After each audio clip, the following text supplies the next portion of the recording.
inizio al ciclo di incontri sul terzo settore.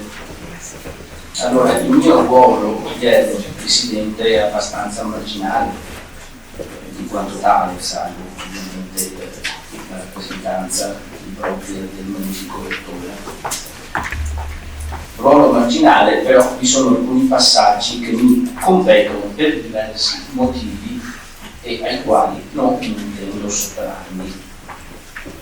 Le parti di questi passaggi che esprimono ringraziamenti coinvolgono, ne sono moralmente certo, anche la valente collega Adriana Topo, con la quale abbiamo ideato, unitamente al professor Matteo Ceolini, e cercato di realizzare questa iniziativa.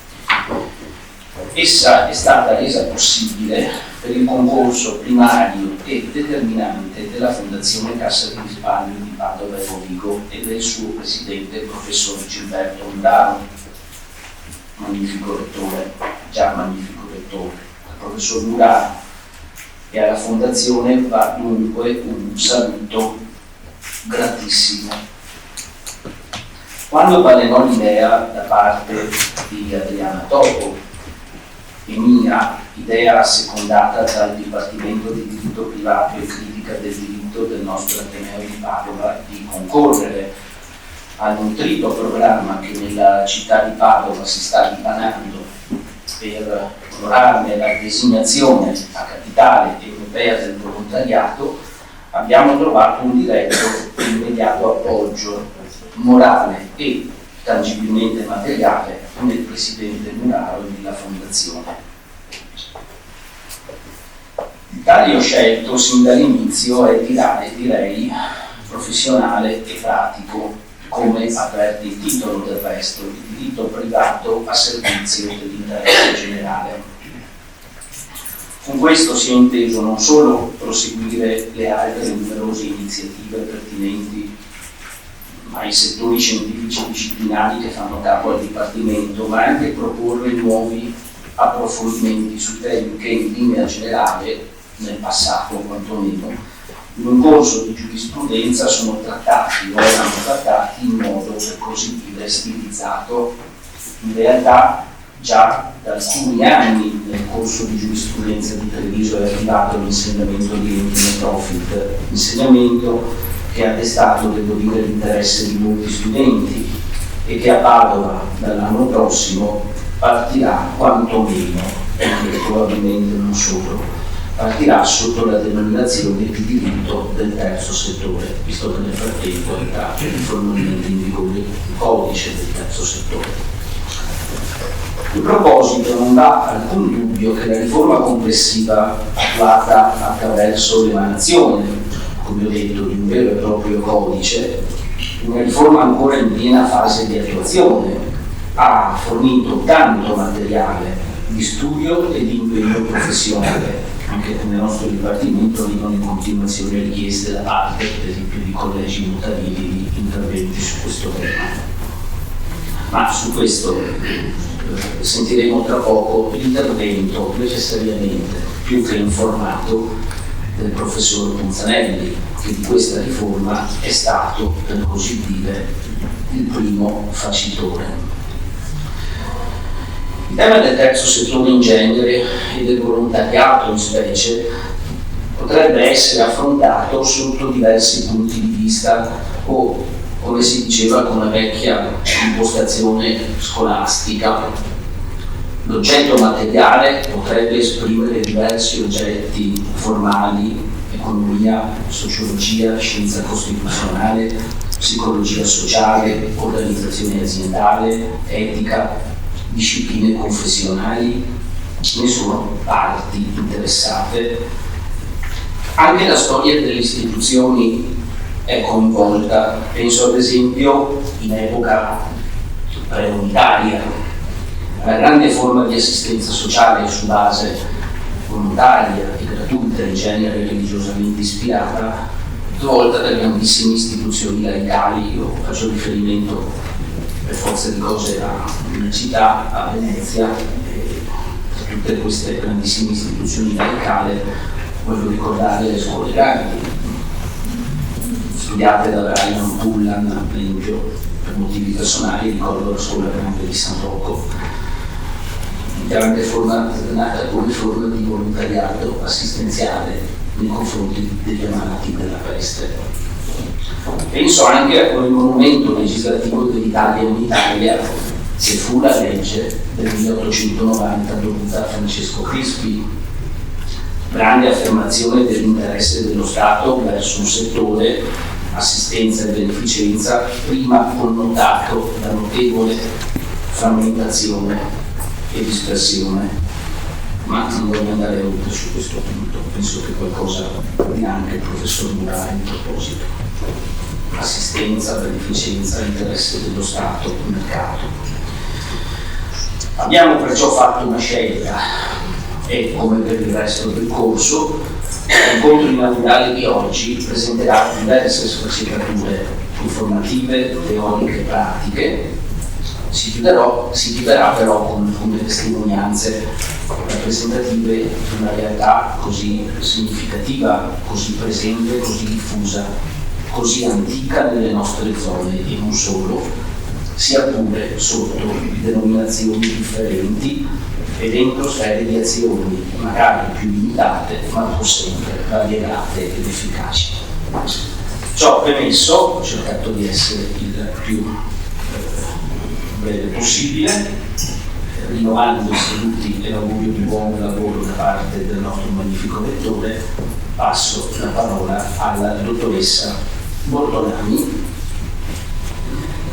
del Fondo Speciale Regionale per il Volontariato, presidente di un organismo territoriale di controllo, che è un organismo tecnico previsto dal Codice del Terzo Settore all'articolo 65.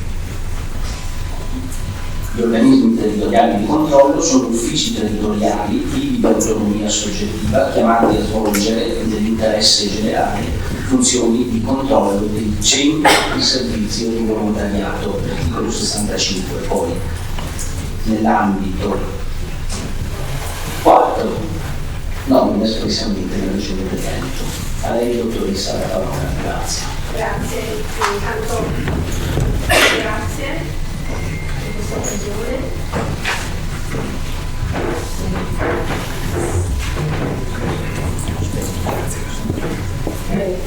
Intanto grazie, ringrazio molto l'università, in particolare il professor Mieri e la professoressa Adriana Topo, che mi ha coinvolta, il professor Muraro, e questa importante occasione di formazione che ritengo dal nostro osservatorio regionale della dimensione che riguardano sostanzialmente l'attenzione rivolta al mondo del volontariato e quindi anche un'occasione per mettere in evidenza dei soggetti che con questa riforma non solamente sono i cosiddetti uffici periferici, ma importanti dal punto di vista di controllo e di vigilanza dei centri servizi del volontariato, che quindi sono all'interno della realtà, di ogni realtà degli ambiti che sono stati definiti dalla legge, in particolare per quanto riguarda il Veneto.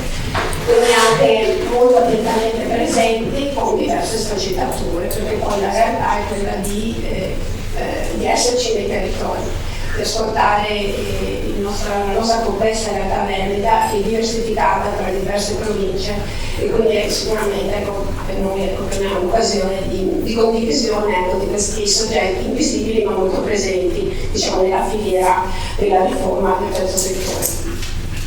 Allora mi è stato chiesto di presentare dati, allora velocemente i riferimenti legislativi, poi il professor Ponzanelli sicuramente approfondirà maggiormente. I riferimenti legislativi che sono partiti dal 2016, però con un lavoro già precedente, proprio a seguito di un'analisi di dati di evidente sviluppo del terzo settore, che adesso andremo a vedere nel trend. Come vedete i decreti sono la famosissima legge 106 di riforma, segue quella del decreto legislativo del 2017 sul terzo settore, che apre una enormità anche di nuovi decreti, e stiamo aspettando circa 40 decreti attuativi. Poi c'è il grande tema delle imprese sociali, altre modifiche ad intervento, modifiche, il 5 per 1000, il servizio civile universale e le fondazioni Italia Sociale. Quindi effettivamente effettivamente con questo modello del 2016 si avvia un percorso di grande interesse per l'Italia e di grandi cambiamenti. E i cambiamenti, si sa, ci sono i chiaroscuri sempre, delle difficoltà, se poi chi lavora direttamente nelle realtà sa quanto questo sia evidente. Però è molto interessante, è molto ricca questa legge. Io cito solamente uno o due articoli, proprio per la ricchezza anche di valori e di espressioni che sono proprio quelle tipicamente della nostra solidarietà italiana e veneta. Quando dice sostenere l'autonoma iniziativa di cittadini che concorrono anche in forma associata a perseguire il bene comune. Quindi chi fa volontariato, chi si occupa del terzo settore, ha questa finalità, il bene di tutti, in modo diverso, ma ha questa finalità. Di rilevare che cosa? Il senso di cittadinanza attiva, di coesione, di protezione sociale, favorendo la partecipazione, l'inclusione e lo sviluppo della persona. E poi ha dato molto interessante, che sottolinea il valore di questa legge, proprio sempre anche in una lettura del fenomeno della tecnologia dello sviluppo del terzo settore è il potenziale di crescita e di occupazione lavorativa. Lo vedremo dopo in una slide questo che cosa concretamente vuole dire. Il terzo settore è costituito a questo punto dal 2016 da enti privati che si chiamano enti del terzo settore e che poi sono assolutamente diversificati al loro interno, sono senza scopo di lucro, hanno un'attività principale di interesse generale, personalità giuridica e scoprono l'istituto nazionale del terzo settore, famoso NUTS, che dovrà essere predisposto entro la fine di giugno.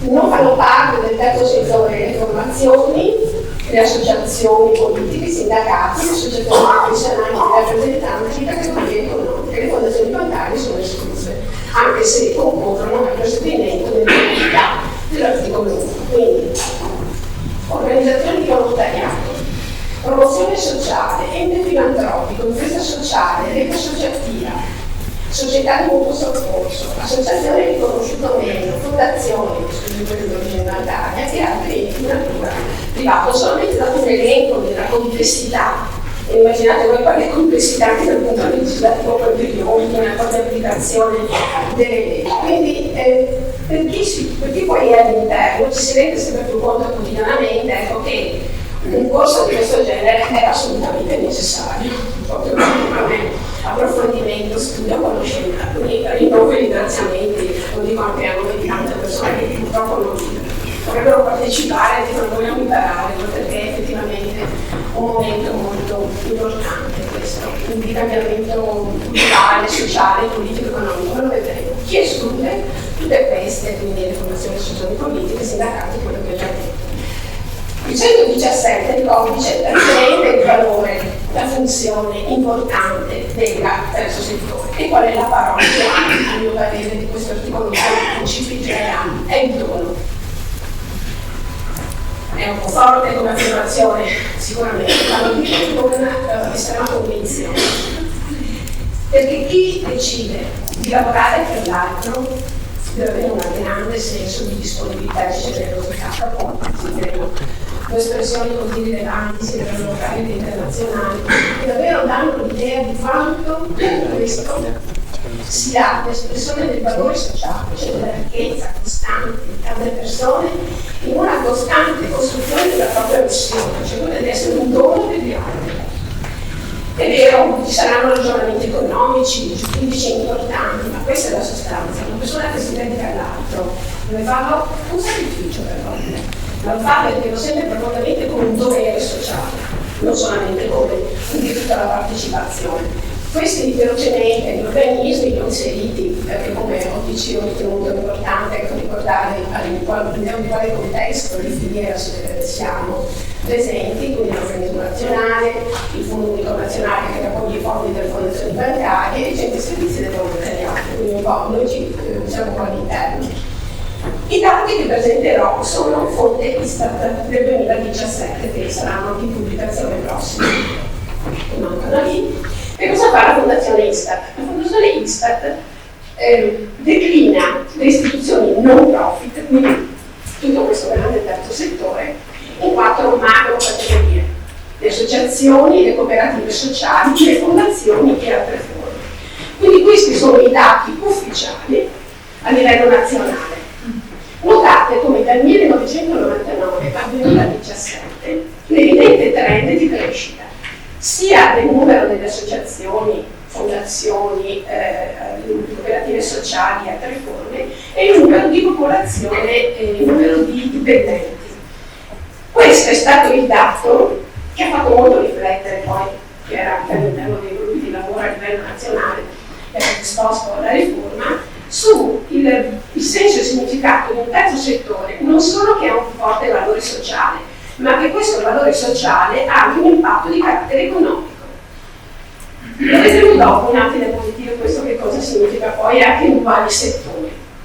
Allora, vedete che lo Stato italiano ha dovuto cominciare a fare una riflessione su tutte queste diversità che erano questi del terzo settore. Quindi, dal 1999 un trend di aumento costante, dal 39, 15 al 3,9, quindi io soprattutto non sono un economista, ecco, quindi che non lo so, ma mi diverto ogni tanto a leggere questi dati ed effettivamente ci dice che cosa? Ci dice che questo è un trend in positivo assolutamente, quindi un aumento della ricchezza, un aumento del PIL.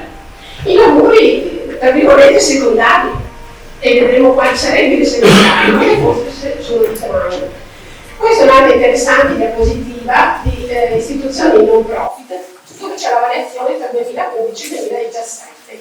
Come vedete, comunque c'è una crescita nazionale e il Veneto si posiziona un attimino sotto la mediana, però comunque con un dato di crescita del 2,4.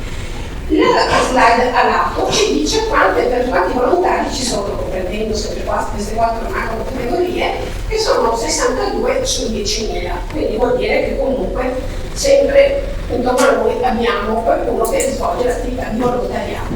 Altro dato interessante per il Veneto, con questa slide che mostra tutte le istituzioni non profit e i lavoratori dipendenti, che il Veneto, adesso per entrare di più nella nostra realtà, oltre che la Lombardia che sappiamo che ha il triplo di popolazione rispetto a noi, il Veneto si posiziona sia allo stesso livello dell'Emilia Romagna, sia a livello della Toscana e del Piemonte. Questo che cosa ci dice? Che le condizioni socio-economiche sono determinanti anche per il terzo settore.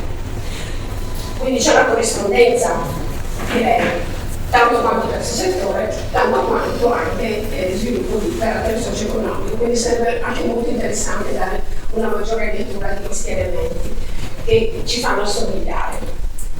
Lombardia ovviamente sventa, ma insomma, lo sappiamo. Come siamo, in che posizione siamo come non profit? Allora, il Veneto ha in totale 30.000, ha un numero di 30.000 soggetti di istituzioni non profit. Nel nord-est, che è l'altro dato che dà in maniera più compattante l'Istat, sono 80.510 che comprendono i 30.000 e 350.000 sono in totale in Italia. Quindi noi abbiamo sempre un circa 8%. Abbiamo anche questo 8% anche nel numero della popolazione dei dipendenti, e lo stesso vale per i dipendenti, quindi 79.113 dipendenti, quindi vuol dire pagati, e 844.000 sono il numero di dipendenti del terzo settore in Italia, dati di Istat. Quali sono le forme giuridiche delle istituzioni non profit? Vedete anche distribuite, ecco qui, dicevo prima, le associazioni che svettano, la cooperativa sociale, dove c'è una evidente distinzione, ma sarà interessante poi riprendere questo dato perché per quanto riguarda la tipologia della dipendenza, quella cooperativa, le fondazioni e altra forma giuridica. Rapporto istituzioni non profit il Veneto e il Nord-Est, quindi questa è la nostra realtà, molto diversificata. È evidente la presenza delle associazioni di volontariato, quindi non profit, che svolgono l'attività sempre con scopo di lucro, e poi la cooperativa sociale, le fondazioni, eccetera. Quindi il soggetto predominante nel terzo settore sono le associazioni, le famose ODV, organismi di volontariato oppure l'APS. Come sono distribuite tra le nostre 7 province? Allora, Padova ha un numero elevato di non profit come Verona, il 20%, poi Rovigo e Belluno sul 5-6%, Venezia 15% e Treviso il 18%. Le due realtà, le due province diciamo in Veneto che svettano sia per numero di associazioni che anche per numero di attività che vengono svolte sono sempre sostanzialmente Padova e Verona, anche se altre province stanno anche molto crescendo come tipo di partecipazione, di presenza e di impegno, perché prima è stata citata l'università a Treviso. Questi sono i dipendenti, e come vedete i dati sono confrontabili fra il numero di non profit e di dipendenti. Questa è la distribuzione nel confronto Veneto, Nord-Est e Italia e come vedete qui che cosa succede invece per i dipendenti. I dipendenti sono soprattutto in area di cooperazione sociale, di cooperativa sociale, questo tipo di forma giuridica, quindi meno nelle ODD. E quindi significa c'è anche un rapporto da studiare ancora più approfonditamente. Totale del rapporto rispetto al numero di dipendenti, come vedete la fettina del Veneto sembra una buona fettina di presenza, di attività, di presenza. Queste sono le forme giuridiche tra associazione, cooperativa sociale, fondazione, una doppia. La cosa interessante è questa, a mio parere, che le istituzioni non profit per settore. Qui, tant'è che sono andate a vedere i dati, perché stranamente uno immagina che il numero maggiore di non profit sono nell'area cultura, sport e di creazione. Quindi il numero è inferiore nell'area dell'assistenza sociale, poi c'è l'istruzione e ricerca per il 5%, poi c'è la rappresentanza di interessi di carattere appunto generale e poi c'è l'istruzione e ricerca. Quindi questa è molto più chiara come distribuzione di settore. Ma che cosa succede? Che il numero di dipendenti è maggiore nell'area del settore dell'assistenza sociale e protezione civile. Poi le istituzioni della ricerca e della sanità, nello sviluppo economico e coesione sociale. Quindi è interessante vedere come nell'area dello sviluppo, che tanto assistenza sociale e protezione civile, questo che cosa vuol dire? Sono tutte le attività di convenzionamento della PA come derivati soggetti che sono di quest'area, di questo settore, se li rapportiamo al dato del numero delle cooperative.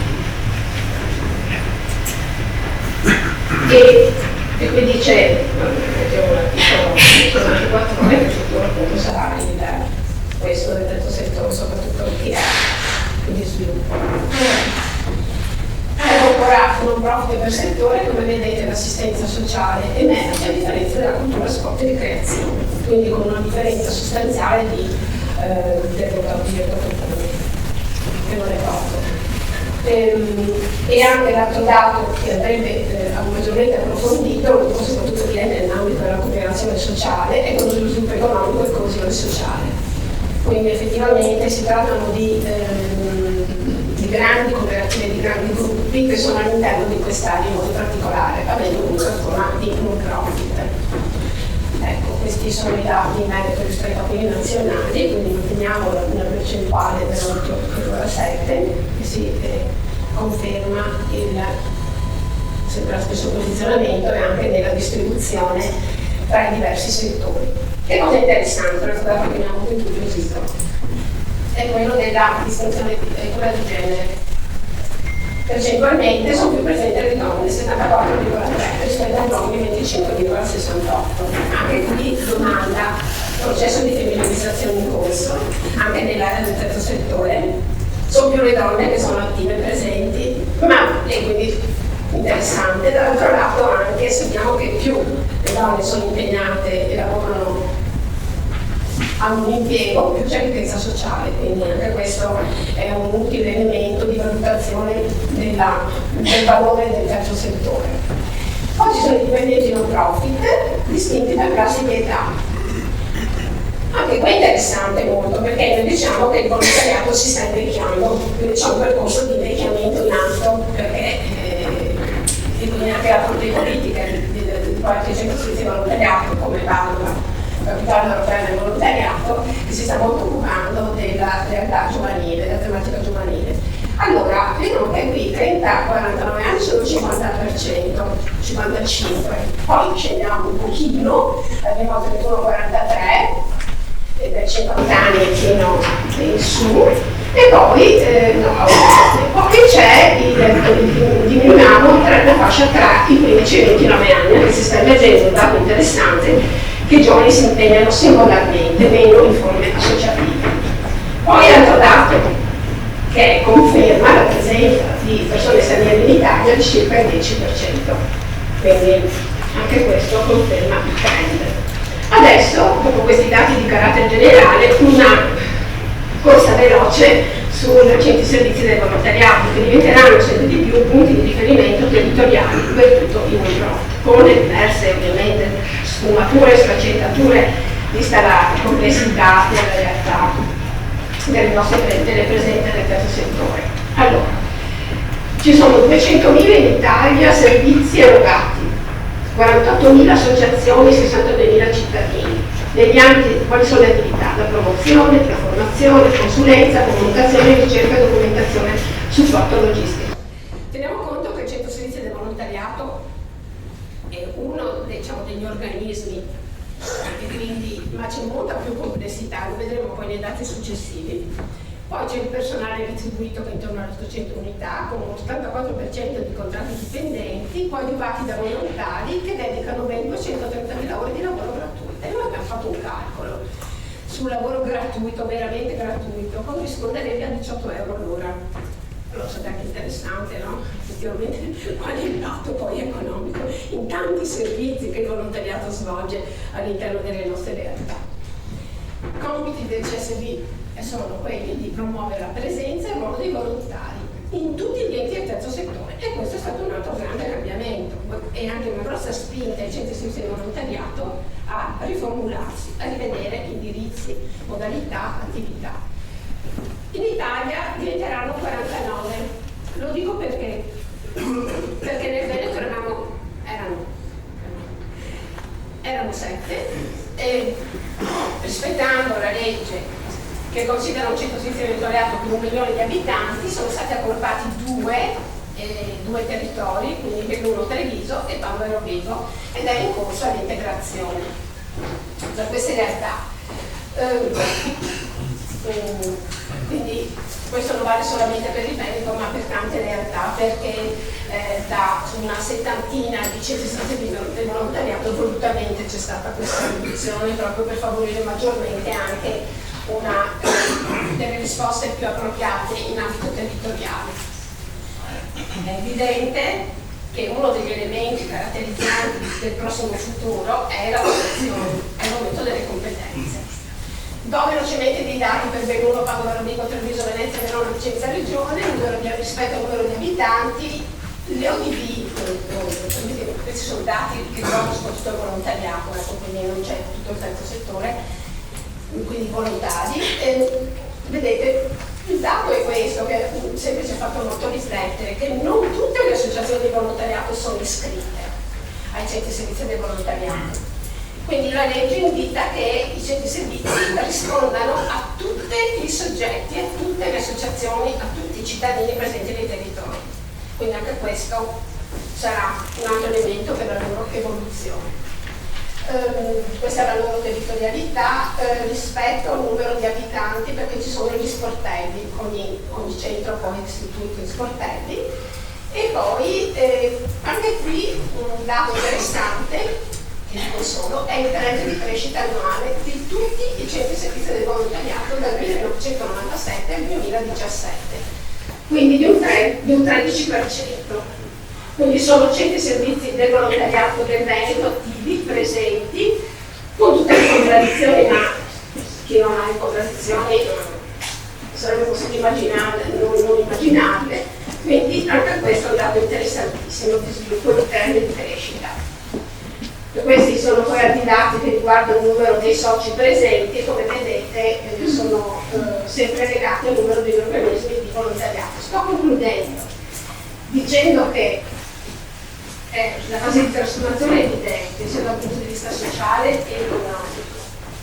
Le tante riflessioni che vengono fatte da studiosi in quest'ultimo periodo è da un lato da un punto di vista legislativo di dare delle connotazioni ben chiare giuridiche e anche di responsabilità e anche di applicazione, perché non nego che da poco organismo territoriale di controllo abbiamo appena predisposto il regolamento di funzionamento che vede appunto l'ODC in rapporto con l'organismo nazionale di controllo in modo diversificato ma molto interessante dal mio punto di vista, perché si crea una maggiore sinergia, si crea una maggiore omogeneità, una maggiore definizione degli obiettivi da raggiungere in maniera comune per quel bene comune che rimane il nostro interesse principale. Quindi io vi ringrazio e buon lavoro e complimenti.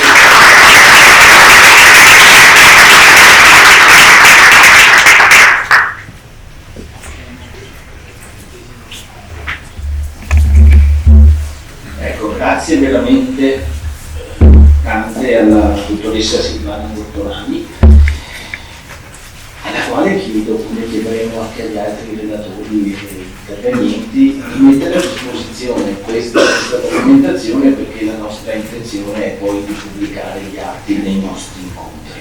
Grazie veramente, ci sarebbero molte cose da sottolineare, ma mi pare che sia stato immediato il suo e molto chiaro il suo intervento. A questo punto io passo la parola al presidente della fondazione, già nostro dottore, il professor Gilberto Muraro, che ci parlerà del terzo settore tra Stato e mercato. Grazie ancora, Presidente.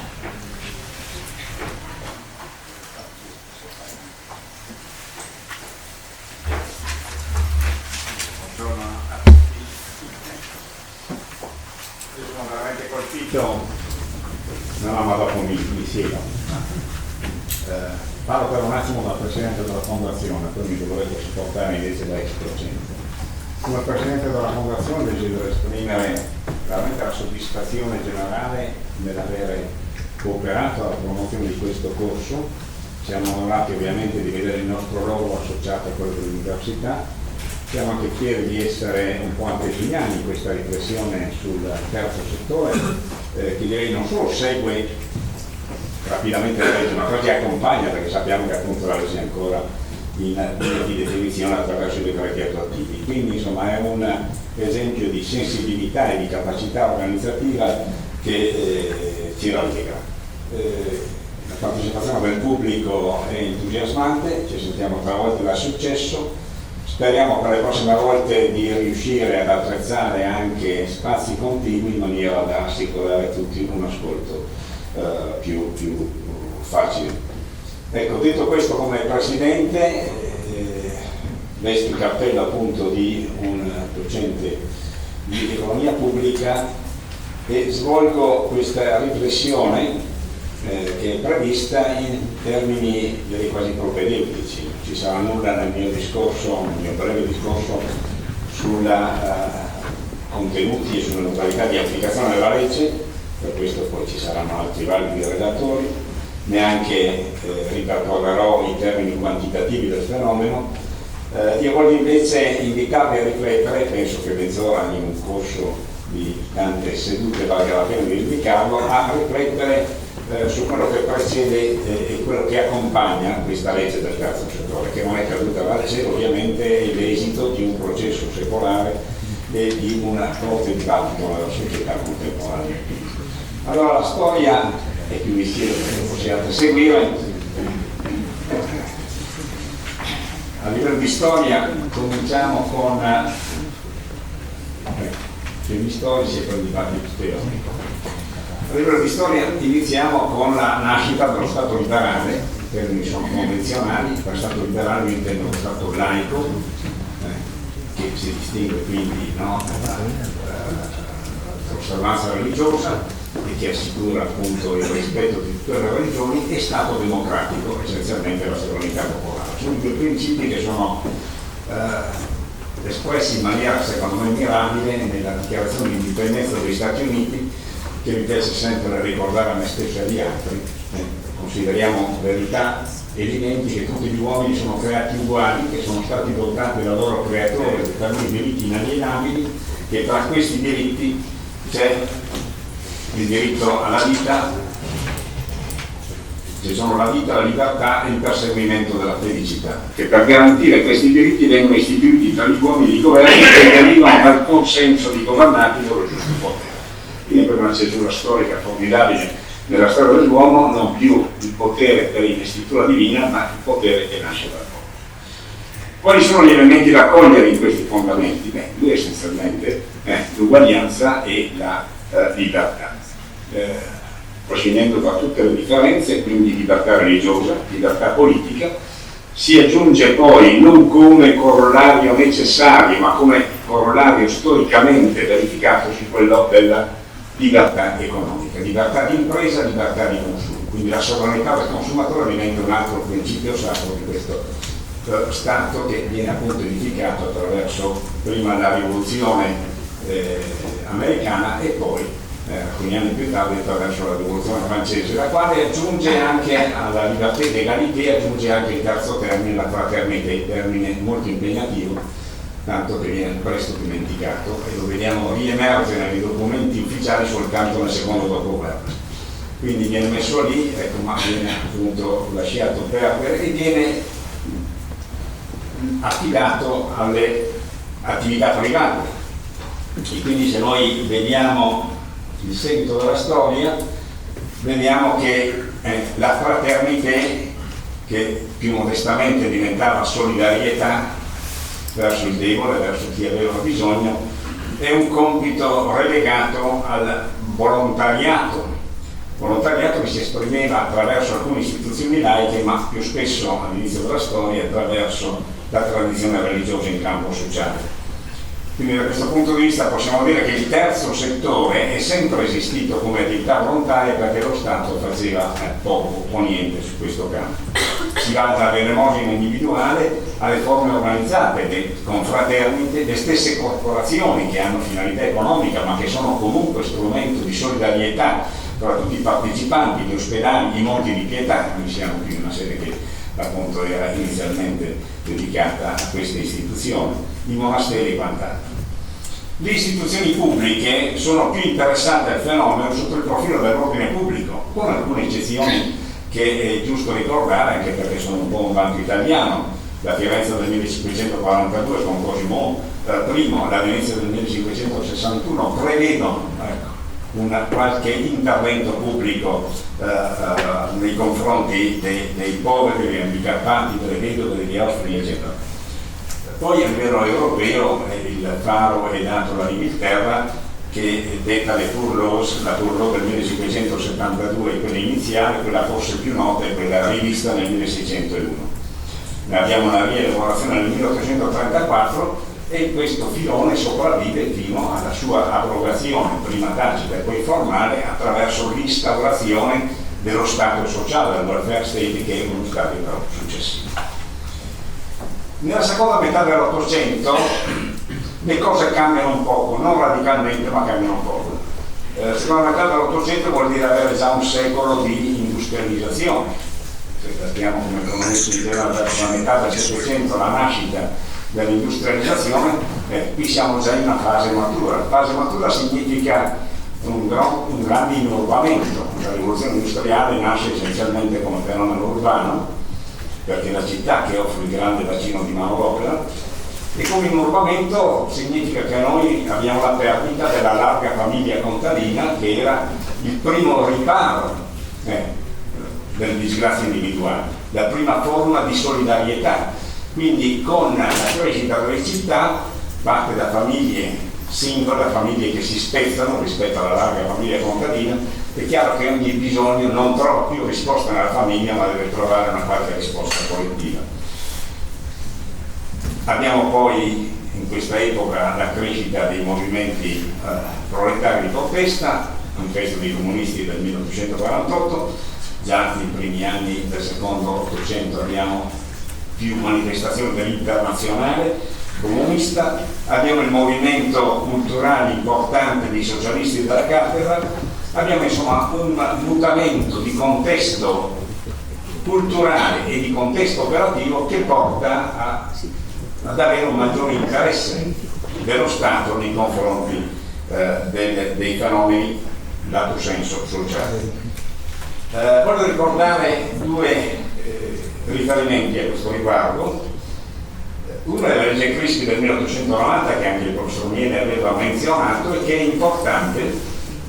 Crispi, mazziniano di formazione, progressista se non socialista diremo ai giorni d'oggi, cerca di portare veramente avanti l'azione dello Stato, che concepisce come Stato laico, che quindi non può delegare cose che gli spettano, questa opera di intervento razionale sistematico, però lo fa, diremo, con molto rispetto anche della realtà esistente, quindi prende le opere pie che nel frattempo si erano sviluppate, che erano la spina dorsale dell'attività assistenziale, le porta sotto un regime pubblico con la legge appunto del 1890 e però molto rispettoso di quelle che sono le storie individuali. Quindi un'istituzione comunale però molto radicata nel passato di ogni singola istituzione. L'altro filone che parte in quest'epoca è quello del mutuo soccorso, delle mutui. Anche qui da prima abbiamo un percorso volontario, le cooperative predicate da Mazzini, poi naturalmente il movimento socialista ha come tratto distintivo anche quello della solidarietà e quindi creazione di società di mutuo soccorso, che poi sforzano nelle prime mutue obbligatorie. La Prussia nel 1884 è il modello di riferimento, ancora oggi nei testi trovate spesso parlando di mutue, il modello bismarcchiano, e poi in Italia nel 1898 la prima forma di mutuo è quella che va contro l'emergenza più terrificante, che è quella dell'invalidità sul posto di lavoro, ma poi poco a poco si espandono a tutte le altre situazioni di bisogno. Questo avviene nel Novecento,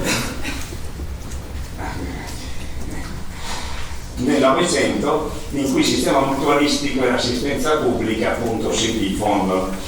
In Italia abbiamo sotto il regime fascista un forte sviluppo di tutto il sistema mutualistico, abbiamo anche la creazione dell'opera nazionale maternità e infanzia, che rimane un modello di intervento pubblico sistematico. Abbiamo a livello comunale l'avanzamento, diremo, rispetto alle vecchie opere pubbliche, abbiamo l'ente comunale di assistenza, abbiamo l'IPA. Quindi un assetto che risente ancora molto della storia, molto variegato e che però è ormai entrato in maniera massiccia sotto l'egida dello Stato.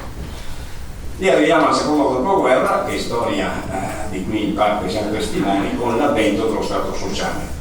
Quindi modello mutualistico Bismarck, Stato sociale Beveridge d'Inghilterra, che detta appunto il nuovo paradigma, con il servizio sanitario nazionale all'inizio, ma in generale con quello che caratterizza lo Stato sociale in tutta Europa, ossia con i grandi servizi presi di massa, quindi istruzione di massa, sanità di massa, previdenza di massa, assistenza di massa.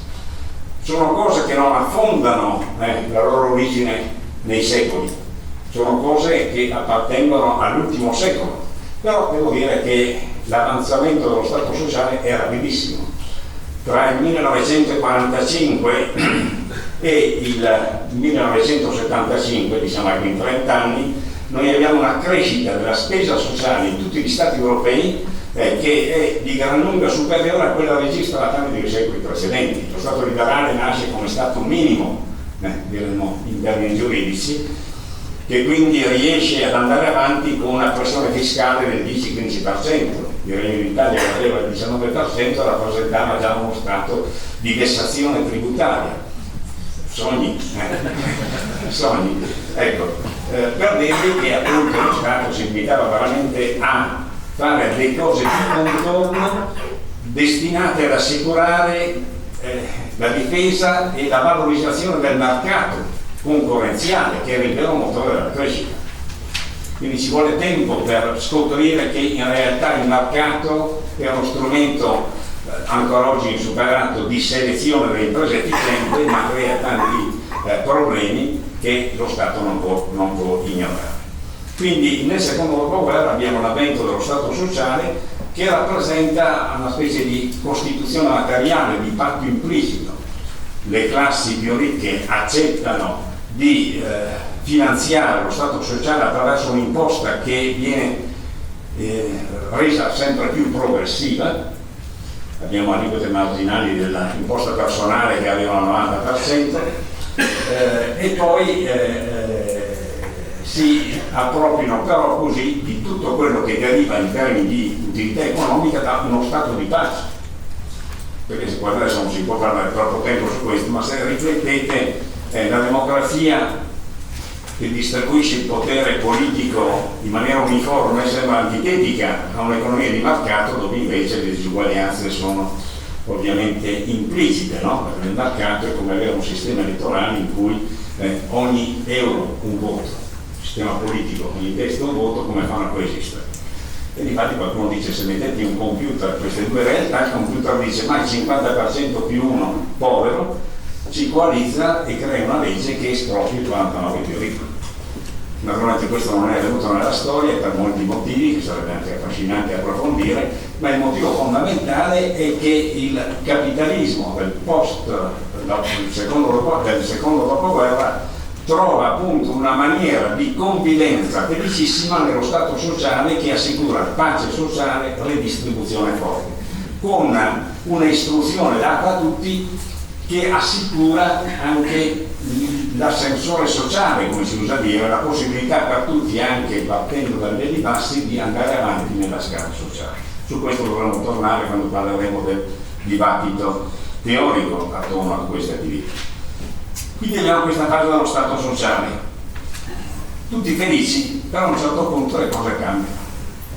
A un certo punto, verso la fine degli anni 70, lo Stato sociale entra in crisi.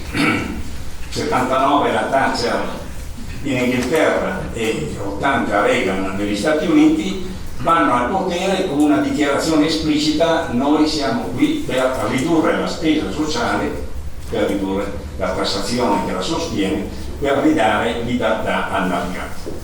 Ecco, cosa è avvenuto? È avvenuto, purtroppo anche le cose belle si deteriorano nel tempo, che l'allargamento dello Stato sociale da un lato investiva settori che erano sentiti come sempre meno essenziali, e quindi la solidarietà si affieoliva. Dall'altro lato la crescita di questo enorme apparato che doveva far funzionare lo Stato sociale creava inevitabilmente inefficienza, corruzione e quant'altro. E tutto sostenuto da un'imposta che doveva diventare, per sostenere queste spese crescenti, sempre più pesante. Quindi a un certo punto il cittadino mediano, quello che nelle simulazioni economico-politiche rappresenta l'ago della bilancia, crea una maggioranza poi crea un'altra, si sveglia e se fino a ieri aveva votato per governi che sostenevano l'espansione della spesa pubblica, oggi decide di votare per governi che invece sostengono la contrazione della spesa pubblica. E quindi ecco questi programmi di smantellamento del welfare state, programmi non riusciti. La spesa pubblica non diminuisce istantaneamente, altri bisogni sorgono, gli anni 80 sono gli anni anche della automazione, quindi altri problemi di dislocazione del lavoro e quant'altro. Quindi se guardiamo le statistiche, le cose non è che siano mutate subito e in maniera radicale dal punto di vista dei numeri, però sono mutati a livello di umori politici collettivi. Negli anni 80 noi abbiamo un cambio di governo, anche paesi che hanno una lunga tradizione socialdemocratica si trovano con governi liberali, laddove non c'è il cambiamento di governo c'è però il cambiamento della piattaforma operativa, che si adattano. E tuttavia lo Stato sociale, che viene in un certo senso rinnegato a livello di cultura politica, rimane invece ancorato nella realtà operativa. Perché? Prima di tutto perché abbiamo una grande massa di diritti acquisiti e poi naturalmente un gioco di interessi che fa sì che queste istituzioni sopravvivano. Però il cambiamento di cultura è profondo e lo si vede poi nel fatto che in seguito a poco la spesa pubblica effettivamente in molti stati diminuisce, ed è questa la fase in cui la storia del nostro paese si discosta da quella degli altri paesi europei, perché non invece la spesa pubblica continua a aumentare, alimentata felicemente finché il gioco tiene dal debito pubblico, per cui pare che nessuno paghi e tutti abbiano. Ecco, con questa crisi si apre una fase nuova nella storia anche del sociale, che viene aggravata non solo da questa minore attenzione dello Stato, ma anche dall'insorgere di nuovi problemi legati a un grande fenomeno che sembra che questo è esistito, ma che raggiunge un livello di penetrazione nella società senza uguali, che è la globalizzazione. Cambiamenti politici, la caduta del sistema sovietico, questioni tecniche, no? La rivoluzione dei trasporti, la comunicazione telematica che annulla lo spazio, parlare al mio vicino a distanza o parlare con un corrispondente di 10.000 km è la stessa cosa. Quindi tutto questo cambia radicalmente le coordinate del sistema economico entro cui anche il sociale va collocato. E la globalizzazione, vi sapete, comporta due conseguenze che sono note a tutti, ma una terza che è meno nota. Le prime due conseguenze note sono un avvicinamento dagli stati, le differenze territoriali diminuiscono, e quello che è bello da sottolineare è che diminuiscono perché la parte estrema si alza. Milioni e milioni di persone che vivevano in condizioni inenarrabili superano la soglia della povertà e si aprono una vita che consideriamo tra virgolette civile. Dall'altro lato, seconda conseguenza, la globalizzazione aumenta le differenze all'interno dei singoli stati. In un treno che va più veloce, chi lo prende si distanzia molto di più di quanto non avvenisse in passato, in cui tutti camminavano, rispetto a quelli che restano fuori. Quindi interi settori che vengono cambiati, mestieri che scompaiono rapidamente, crisi di disoccupazione nella media età in cui è più difficile il recupero e quant'altro. Quindi noi abbiamo la consistenza di questi due fenomeni: aumenta la ricchezza globale e diminuiscono le differenze territoriali, aumentano però le disuguaglianze all'interno della singola società. E quello delle disuguaglianze, voi sapete che è uno dei grandi problemi della nostra società contemporanea, qualcosa che preoccupa perché, come dice più spesso il Papa, sono intollerabili, soprattutto se pensiamo che la disuguaglianza non solo è forte e crescente, ma si associa anche con una minore mobilità sociale. Questo è il dato che io desidero sempre sottolineare e che rende intollerabile, che è un termine molto, molto duro quello che usa il Papa. Intollerare vuol dire che non si può tollerare, che bisogna fare qualcosa con le buone e con le cattive per cambiare la situazione. Quindi insomma è una mina vagante che abbiamo tutti nei nostri sistemi economici liberali. Ecco, questa è la situazione. Quindi la crisi endogena dello Stato sociale è cresciuto troppo, diventato troppo costoso, troppo inefficiente, e dall'altro lato la globalizzazione che comporta noti problemi. Il terzo problema della globalizzazione, che ha a che fare con l'evoluzione sociale e che è ancora forse poco avvertito a livello di opinione comune, è l'impoverimento degli stati nazionali. Perché? Perché globalizzazione significa che i confini diventano molto più permeabili che in passato. Una buona parte dell'imponibile fiscale diventa di difficile controllabilità. Pensate alle vendite finanziarie, per via della telematica, che hanno dato lo spazio a operare sulla borsa di Milano o su quella di Singapore, è la stessa cosa, ma vai a pescare le rendite maturate sulla borsa di Singapore. D'altra parte anche l'impresa che ormai si disloca su più paesi è difficilmente controllabile, e chiaramente l'impresa tende a far affluire il reddito, quindi dovrà pagare le imposte nel paese in cui la tassazione è minore, non certo nel paese europeo di partenza.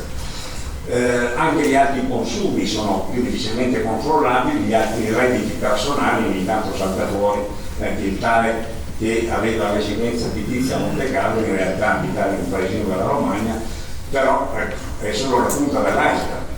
Questo per dire che insomma una parte dell'imponibile tende oggi a sfuggire al fisco molto più di quanto non avessi in passato, quando i confini erano meno permeabili. Questo significa che lo Stato, qualunque sia il governo, poi fa differenza il governo ovviamente, ma qualunque sia il governo ha questo problema strutturale di un imponibile che si riduce, che praticamente si compendia nei fattori cosiddetti fissi, quindi i beni al sole, gli immobili, il lavoro di massa, i consumi di massa. Ma qui è chiaro che si va incontro, nel momento in cui si alza la pressione per rispondere alle necessità della spesa pubblica, si va incontro a una reazione politica forte. Quindi da questo punto di vista la globalizzazione introduce questo elemento strutturale di un impoverimento fiscale dello Stato, una crisi fiscale quasi permanente. Come reagisce lo Stato a questo problema? Da un lato una domanda sociale che rimane elevata perché la globalizzazione aumenta le disuguaglianze interne, e dall'altro lato un prelievo fiscale che è sempre più difficile da ottenere. Reagisce in vari modi, ma uno che considero il principale è quello della sussidiarietà. Sussidiarietà che nella riforma costituzionale del 2001 in Italia arriva a rango di principio costituzionale e che comunque, che sia o no dichiarata, diventa una valvola di sfogo.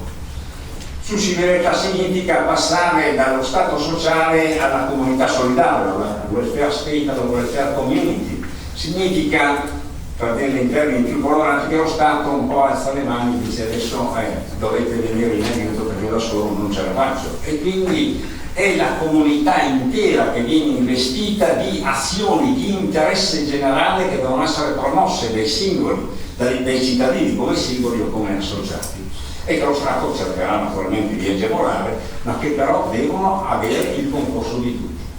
Allora questo è interessante anche sul piano della cultura politica, perché cambia un po' i paradigmi. Nell'epoca della crescita dello Stato sociale il volontariato era sempre rispettato, ma era un po' messo in ombra, perché diventava, volenti o nolenti, una specie di freno allo sviluppo dei diritti di cittadinanza, no?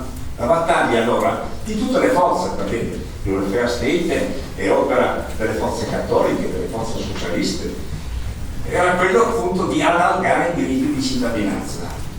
Adesso che lo Stato non ce la fa più, si riscopre che il volontariato è forse l'angolo di salvezza. Mi piace citare un libro recentissimo di De Bortoli, Ci salveremo, che dopo aver enunciato con molta lucidità tutti i mali strutturali del paese trova un filo di speranza nel fatto che come volontariato il nostro paese è forte sia in termini di ammontari economici coinvolti, è forte soprattutto in termini di teste, di persone che quindi hanno questo istinto di solidarietà e lo mettono in pratica. Ecco, questo è il quadro entro cui noi adesso dobbiamo operare, quindi uno Stato che è strutturalmente debole, al di là dei azioni di governi che fanno la differenza ma non eliminano questo problema strutturale, e dall'altro lato la necessità appunto di mobilitare le forze sociali. A questo punto qualche cenno alla parte teorica dell'intervento pubblico e del terzo settore. Noi parliamo nell'ambito della nostra società che si rifà al modello dello Stato liberale, libertà, uguaglianza, e dopo la seconda guerra mondiale, nelle costituzioni che sono nate dopo la seconda guerra mondiale, anche la fraternità, la solidarietà, in termini magari meno impegnativi ma pur sempre importanti.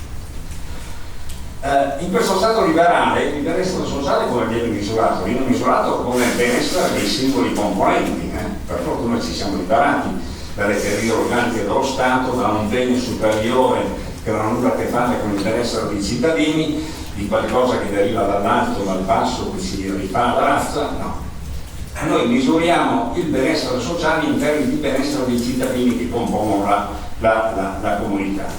E tutta la teoria economica ci sta a dire che per avere il massimo di benessere collettivo bisogna affidarsi ai meccanismi concorrenziali. Questa è stata la grande conquista della teoria economica, a datare da quel 1776 che ho voluto sottolineare come spartiacque nella storia dell'umanità dal punto di vista politico, la nascita dello Stato liberale, e anche l'anno in cui viene pubblicato La ricchezza delle nazioni di Adam Smith, che contiene questo messaggio che poi è alla base dei nostri sistemi economici. Lui aveva scritto prima sui sentimenti morali, affidandosi anche lui all'empatia, poi capisce che l'uomo è irrimediabilmente egoista e quindi dobbiamo sfruttare dei meccanismi concorrenziali che fanno questo miracolo di trasformare l'egoismo individuale in massimo benessere sociale. Quindi i produttori sono costretti dalla concorrenza ad abbassare il prezzo, anche se sarebbero felicissimi di alzarlo e di sfruttare i consumatori. Questo per dire in breve, insomma, quello che è il messaggio politico fondamentale che sottende il nostro Stato. Ma se ci affidiamo a un mercato di concorrenza perfetta, perché la teoria ci dice che è il mezzo migliore per mettere a frutto le risorse di una comunità, e finora la storia ha dato ragione, no? Il collasso del sistema sovietico, che rappresentava il culmine di un esperimento sociale senza uguali nella storia dell'umanità, in cui moltitudini intere avevano creduto, in cui ci sono migliaia di martiri, diremo, per la causa, però è tornato. Quindi dal punto di vista della teoria economica il mercato è uscito vincitore, ma è un mercato che crea disuguaglianze, perché dovremmo opporsi a questa disuguaglianza. Ci sono due buoni motivi fondamentalmente a livello di teoria. Il primo è che il mercato è concorrenziale sulla carta, ma non lo è sempre nella realtà, e soprattutto il mercato è stato concepito in una visione statica dei padri fondatori dello Stato liberale come un meccanismo che attraverso la libertà e l'uguaglianza politica assicurasse la parità dei punti di partenza, ma così non è. Perché dopo una generazione i punti di partenza delle nuove generazioni sono già divaricati, e attraverso l'accumulo della ricchezza, che naturalmente è indicabile anche quello del rispetto della proprietà privata, questo si allontana. E allora se uno va avanti non si sa più se sia per merito o se invece sia l'esito di una corsa truccata in cui è andato avanti quello che era già avanti. Quindi c'è questa necessità di riportarci per quanto possibile a una parità, o quantomeno una vicinanza dei punti di partenza che assicuri che l'esito finale è, anche se differenziato, è tollerabile. L'altro è, e qui penso entrerò più in consonanza con il pubblico, è il fatto che l'uomo per fortuna ha sentimenti di solidarietà. Ha sentimenti di solidarietà per cui ci sarà anche quello che è felice quando gli altri sono infelici, e proprio perché gli altri sono infelici, ma per fortuna per ricerche empiriche ci assicurano che la grande maggioranza delle persone è solidaria. Vive felice pensando a quello che ha, ma cercando anche di vivere in modo in cui tutti siano felici. Ecco, questo fa sì che ci sia allora una disponibilità alla redistribuzione, no? Perché se mi sento solidale vuol dire che sono disponibile a fare qualcosa perché ci sia una ridistribuzione della ricchezza rispetto a quelli che sono gli esiti spontanei del gioco di mercato. E su questo noi possiamo costruire una bella teoria, cioè immaginare che appunto nello Stato liberale classico, in cui tutto viene deciso in base alla sovranità popolare, in cui quindi contro i singoli individui sono però disponibili a essere tassati, anzi scusate, faccio un passo, sono disponibili a dare. Allora uno dice benissimo, accogliamo con piacere questa notizia, ma non c'è motivo di cambiare nulla, meno che mai le leggi, perché se c'è questa disponibilità a dare, lasciamo che diano. E quindi torniamo al vecchio modello dello Stato liberale che stava a guardare tutti i fenomeni ridistributivi e assistenziali che Chiesa e organizzazioni laiche, ma su basi volontarie, mettevano in atto. No, il fatto è che questa disponibilità a pagare, una volta che si è in una società complessa governata dallo Stato, si manifesta purché serva a qualcosa. Io sono disponibile a dare perché tutti siano sollevati o quantomeno non ci siano più condizioni insopportabili di disuguaglianza, purché gli altri che sono nella mia situazione diano, altrimenti io impoverisco me stesso, rovino la mia impresa, impoverisco la mia famiglia senza cambiare il mondo. Quindi ecco quello che è un affascinante gioco teorico, una redistribuzione che parte concettualmente su basi volontarie, ma che poi deve essere resa coercitiva, perché la redistribuzione è voluta sì, ma purché sia efficace, e l'efficacia richiede che ci sia il concorso di tutti, e solo lo Stato attraverso una legge può assicurare il concorso di tutti. Quindi noi possiamo costruire una redistribuzione che non è contraria ai principi dello Stato liberale, anzi li completa, ma attraverso appunto la coercizione. La coercizione serve per realizzare ciò che volontariamente si realizzerebbero se tutti facessero lo stesso offerta, avessero la stessa predisposizione, ma siccome appunto non ci può essere sicuro di questo, una parte volontaria, chiamiamo in calcolo lo Stato. E allora ecco che si fa la redistribuzione. A questo punto come la si fa? E sono alle ultime slide. E qui torna il dibattito politico all'alto livello di astrazione, che dice ma la scelta fondamentale è se dare denaro e poi ognuno padrone di spenderlo in nome di quel principio sovranità del consumatore, che è uno dei pilastri dello Stato liberale, oppure dare servizi. Ci sono pro e contro. Nel denaro si è sicuri di soddisfare al massimo, a parità di spesa da parte del donante, quelli che sono i desideri del donatario, del beneficiario. Perché sono questo mi pare semplifico, senza bisogno di approfondimenti teorici. Mi date denaro, io lo posso trasformare nei servizi che piacciono a me. Se invece tu mi dai un paniere di beni e servizi regalato di pari ammontare, dal punto di vista monetario, nella migliore ma più astratta delle ipotesi realizzi i miei desideri. In tutti gli altri casi molto più probabili tu mi aiuti ma impedisci a me di massimizzare la soddisfazione a parità di spesa. Quindi un messaggio molto chiaro: vogliamo fare la redistribuzione, la facciamo coercitiva, perché questo è un passaggio ineludibile, ma la facciamo internamente. Chi è alla base di una teoria del genere? Milton Friedman, il principe dei liberisti, che appunto crede fermamente alla necessità di una redistribuzione forte nella società, ma attraverso questo sistema. E Milton Friedman, già negli anni 50 del Novecento, dà la sua ricetta: bisogna fare una negative income tax. La negative income tax, ho dimenticato di fare il grafico, è molto semplice. Immaginate un asse cartesiano in cui mettete il reddito in assissa, la tassazione in ordinata, una linea obliqua che rappresenta un'unica aliquota e un certo livello di reddito di sussistenza.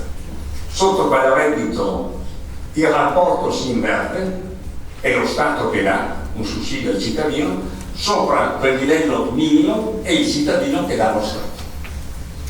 Imposta che è progressiva nella sostanza, anche se formalmente sembrano proporzionali. Allora, questo è il modello dell'assoluto liberismo. Facciamo redistribuzione, quindi un elemento sociale che fa parte integrante dello Stato, ma attraverso semplicemente il denaro raccolto attraverso questa imposta molto semplice, in cui la comunità con piena consapevolezza esprime semplicemente due parametri politici: qual è il livello di reddito che fa da spaziale tra gli assistiti e i contribuenti, e qual è l'aliquota da mettere alla base di questo rapporto. Negli anni 50 c'è l'esplosione del welfare state, questa diventa una ricetta dimenticata, riemerge sotto altra forma nei tempi nostri, perché se voi pensate alla moda della flat tax, e non è altro che la ripresa del messaggio friedmaniano dell'imposta unica come un'imposta. Il reddito di cittadinanza, no, sotto varie forme, lo trovate, sarebbe l'altra parte della storia. Quindi c'è questo revival di una redistribuzione attuata essenzialmente attraverso un sistema impositivo estremamente semplice che toglie dai cittadini oltre un certo livello di reddito e dai cittadini sotto un certo livello di reddito. Questo è il vantaggio dunque della redistribuzione in denaro rispetto alle preferenze del beneficiario. Però noi vediamo intorno che invece c'è una larga redistribuzione attraverso servizi. Il terzo settore è essenzialmente la manifestazione che si fa una larga redistribuzione nella società contemporanea attraverso servizi. E come mai? Nonostante, diremo, il fascino di questa esposizione che vi ho appena fatto. Perché redistribuire attraverso servizi innanzitutto dà il vantaggio di diminuire l'evasione. Già dicono che nella reddito di cittadinanza di truffe ne abbiamo trovate, ce ne trovano, perché ovviamente uno fa presto, insomma, con un sistema di certificazione tributaria che non è ideale, di farsi passare per poveri e pescare anche i sussidi. Se invece il beneficio sta nell'andare nella mensa scolastica, andare nel dormitorio pubblico, andare nella casa di assistenza, c'è un'autoselezione. Quindi da questo punto di vista i servizi diminuiscono l'evasione e ci danno una relativa tranquillità che sono effettivamente dati ai giusti beneficiari. Dall'altro lato, e questo è il momento più, è il passaggio più delicato, noi siamo tranquilli attraverso l'erogazione di servizi che diamo una mano effettivamente al benessere sostanziale del beneficiario. Quale è lo stato, l'espressione della maggioranza della collettività vede come bisogni essenziali da soddisfare e quindi come servizi utili da erogare. Quindi c'è una consapevole violazione del postulato dell'economia liberale che ognuno è padrone a casa sua ed è come consumatore e re della sua spesa. Io non ti do soldi perché tu li spenda, ti do dei servizi perché ritengo che questi sono i servizi. Quindi è in buona fede, con la massima volontà di aiuto, che ci si sostituisce alla volontà decisionale del beneficiario dicendo quello è quello che ti serve. Non lo si dice, non lo si pensa, se ti dessi i soldi li spenderesti in destinazioni che non sono utili al tuo beneficio. Quindi noi vediamo che anche nelle società che sono più radicate nel pensiero liberale di massimo rispetto della sovranità del consumatore, in realtà abbiamo una larga massa di socialità che si esprime attraverso l'erogazione di servizi. E questo è naturalmente l'anello di congiunzione di questa carrellata storica e teorica con la realtà attuale. Il terzo settore è l'espressione che nella società si vuole fare redistribuzione e si vuole fare redistribuzione attraverso servizi, attraverso i canali operativi che già si danno contemporanei via illustrato, del volontariato, dell'impresa sociale.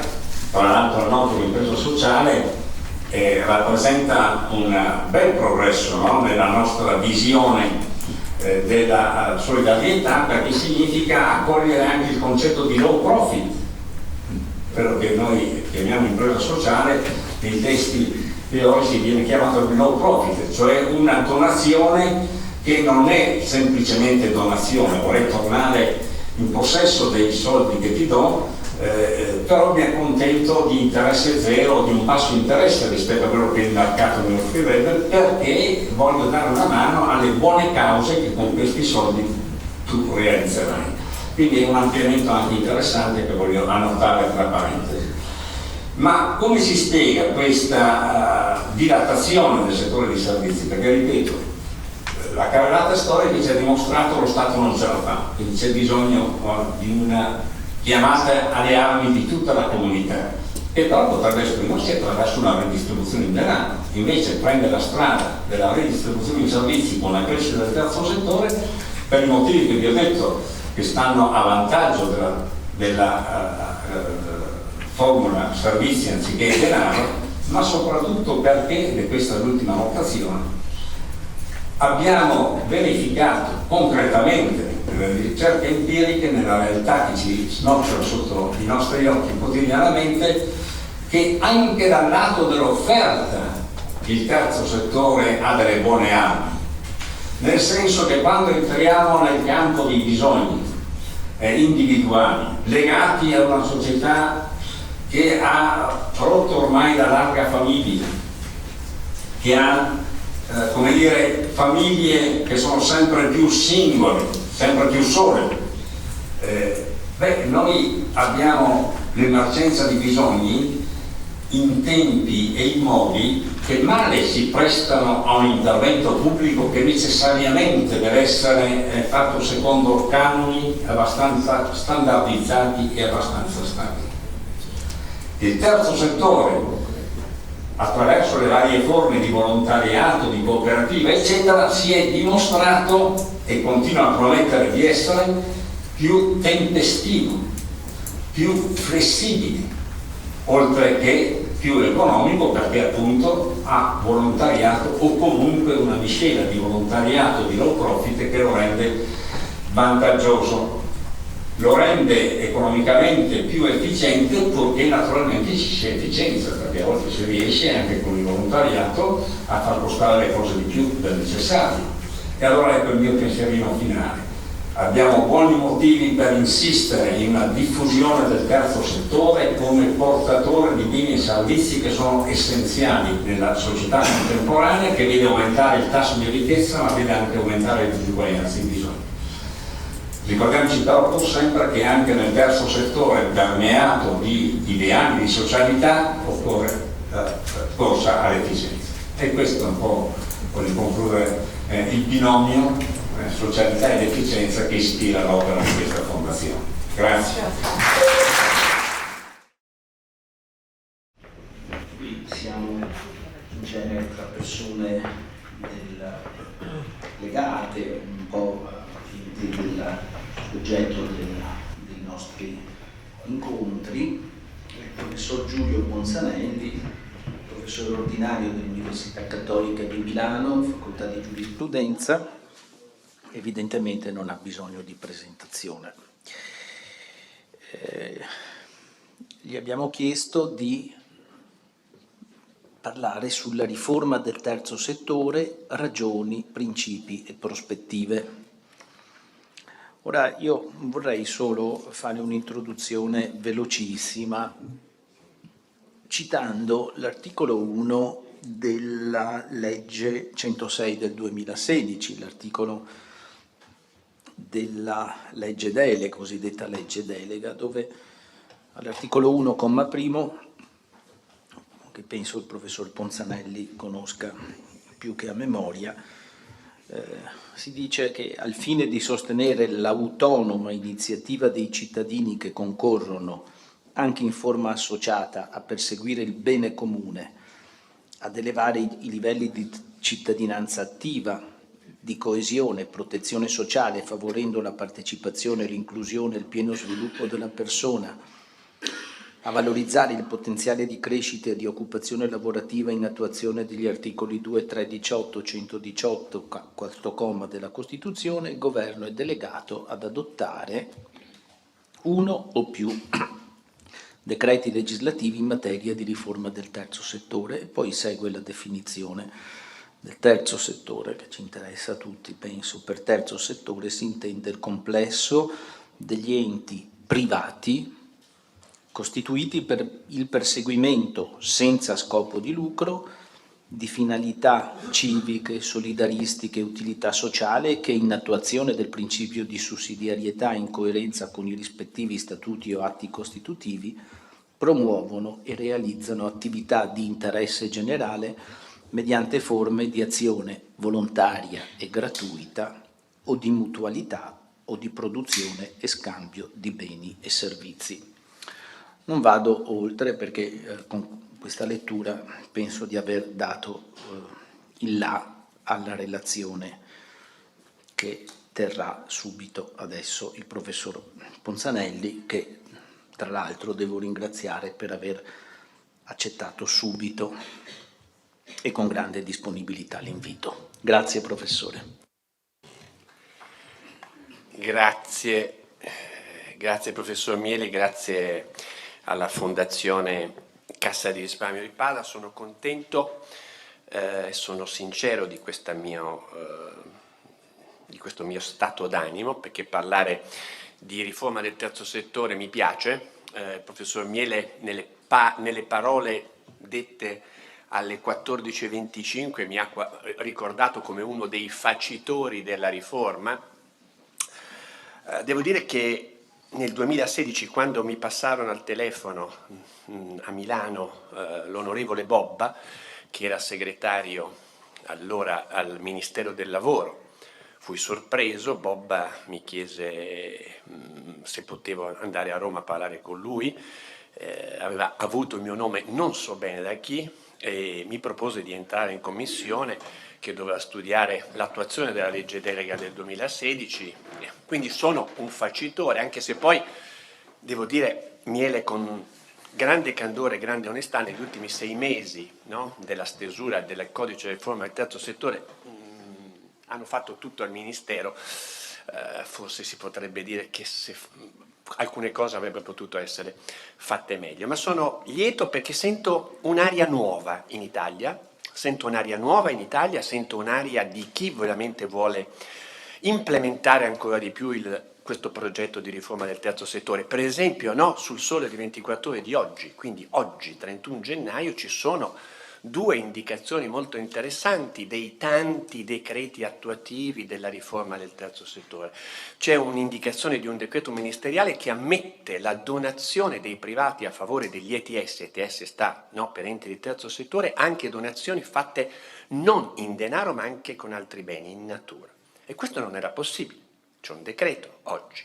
Poi il Consiglio di Stato ha chiesto dei chiarimenti che verranno sicuramente sull'interpretazione che deve essere assicurata a quell'inciso del codice del terzo settore dove si parla, ne parlavamo col dottor Pergo ancora, che ringrazio veramente per le coccole che mi ha fatto da quando sono arrivato al binario 4 della stazione di Padova stamani, che si specifica quali sono le caratteristiche dell'attività strumentale e secondaria, perché gli enti di terzo settore, oltre a fare quelle attività di interesse generale di cui parlerò, però possono fare anche, Matilde, attività strumentali e secondarie. Siccome noi, quando indichiamo termini assolutamente generali, siamo sempre attenti a vedere le loro implementazioni concrete, ci vuole un decreto che dice quando è strumentale è facile, ma quando è secondaria ci sono dei tetti anche di spesa, no? Come voi sapete si dice non deve superare il 30% del fatturato, oppure criterio residuale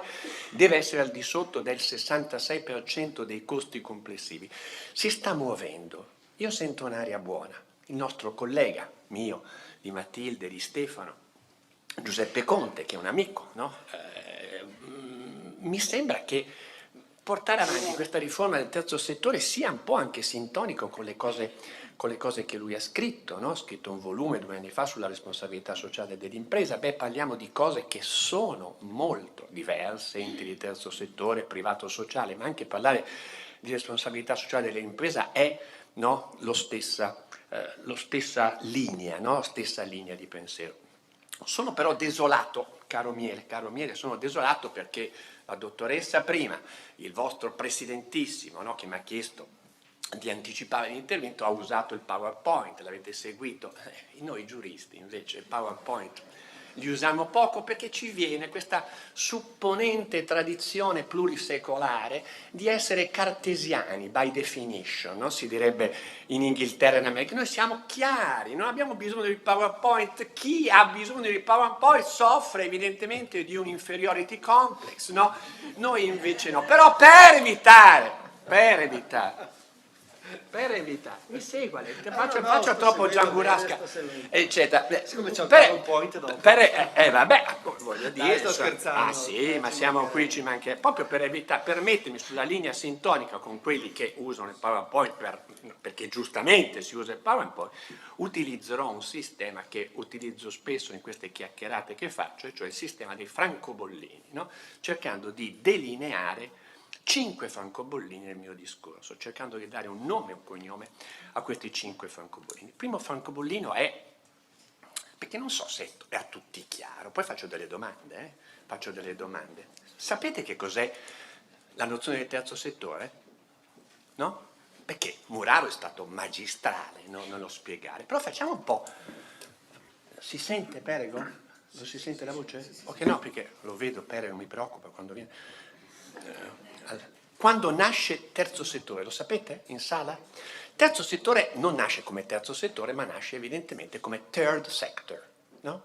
Terzo settore in inglese. Nasce nel 1973, no? Quindi è 27 più 20, 47 anni fa, no? 47 anni, quindi è un'espressione nuova, un'espressione che non ha secoli di storia. Nasce nel 1973, in quell'anno escono due saggi molto importanti, molto curiosi. Uno è di un sociologo, no? I giuristi ancora non si sono appropriati della materia, è un sociologo di origine israelite, si chiama un nome difficilissimo, Etzioni, il quale pubblica in una, vediamo se me la ricordo, una Journal of Public Administrative Law, no? Third Sector and the Domestic Mission, il terzo settore e le missioni domestiche. Nel 1973, alla fine, un economista invece, un certo Lewitt, scrive un libro, Third Sector,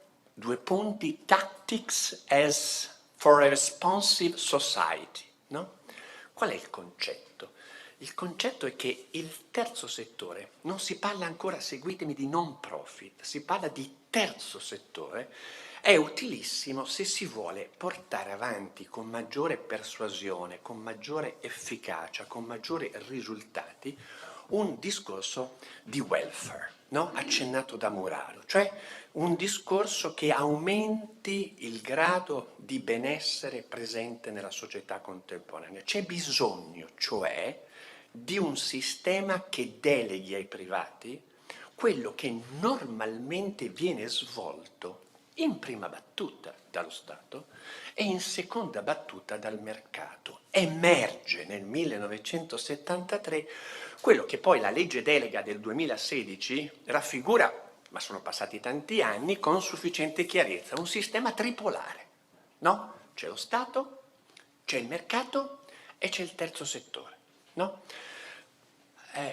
Perché c'è bisogno del terzo settore? Muraro ha già detto parecchie cose, ma il terzo settore allora, in quegli anni, si sviluppa, cresce, decolla in America e nella vecchia Europa, cresce e decolla per le due crisi che hanno colpito rispettivamente lo Stato e il mercato. No? La crisi dello Stato è già stata, no, lui è un professore di economia, io sono un professore di diritto, è già stata illustrata da Muraro con sufficiente chiarezza. Cioè lo stato di welfare, no, si muove con le basi e con le provviste che derivano dall'imposizione fiscale. No? Costruisce ospedali, costruisce musei, fa strade, no? Perché c'ha soldi, i soldi li prende dalle tasse. E il livello di imposizione fiscale, no? I ricordi di Muraro dall'altra parte dell'Atlantico di Reagan e dalla parte oltremanica della Thatcher sono estremamente esemplificativi. Lo Stato ha raggiunto livelli di imposizione fiscali talmente alti che deve ritirarsi progressivamente. C'è un libricino bellissimo di una persona con la quale io ho dialogato tantissimo anche durante un lungo periodo che ho fatto in Connecticut negli anni 80, è scomparso già nella decina, è stato il componente della prima autorità garante della concorrenza e del mercato in Italia, un professore di economia politica e di scienza delle finanze che si chiamava Franco Romani. no? Persona geniale, no? Ricordo queste chiacchierate, io ero ragazzino, no? Scrisse un libricino alla fine degli anni, all'inizio degli anni 2000, per uno Stato più leggero, no? Per uno Stato più leggero. Lo Stato non ce la fa a far fronte a tutte le esigenze di tutela, di protezione, no? Lo Stato di welfare, no? Anche noi noi professori di diritto qualcosa abbiamo imparato dalle scienze economiche, è uno Stato che trasferisce ricchezza, no? Attraverso la legislazione si trasferisce ricchezza. Però la legislazione presuppone l'ingresso nelle casse dello Stato di un quantitativo imponente di denaro e questo trasferimento di ricchezza non era possibile. Si parla nel 1978, 1980, 1985 di government failure. No? C'è un saggio molto bello di Barton Weisbrod, no? Government failure, cioè il fallimento del governo. No? Il governo deve ritirarsi perché non ce la fa più. No? Allora quando c'è il fallimento dello Stato in senso atecnico del termine, no? Secondo il Regio Decreto del 1942, evidentemente fallimento, arriva il mercato, no? Arriva il mercato, no? Ma anche il mercato ha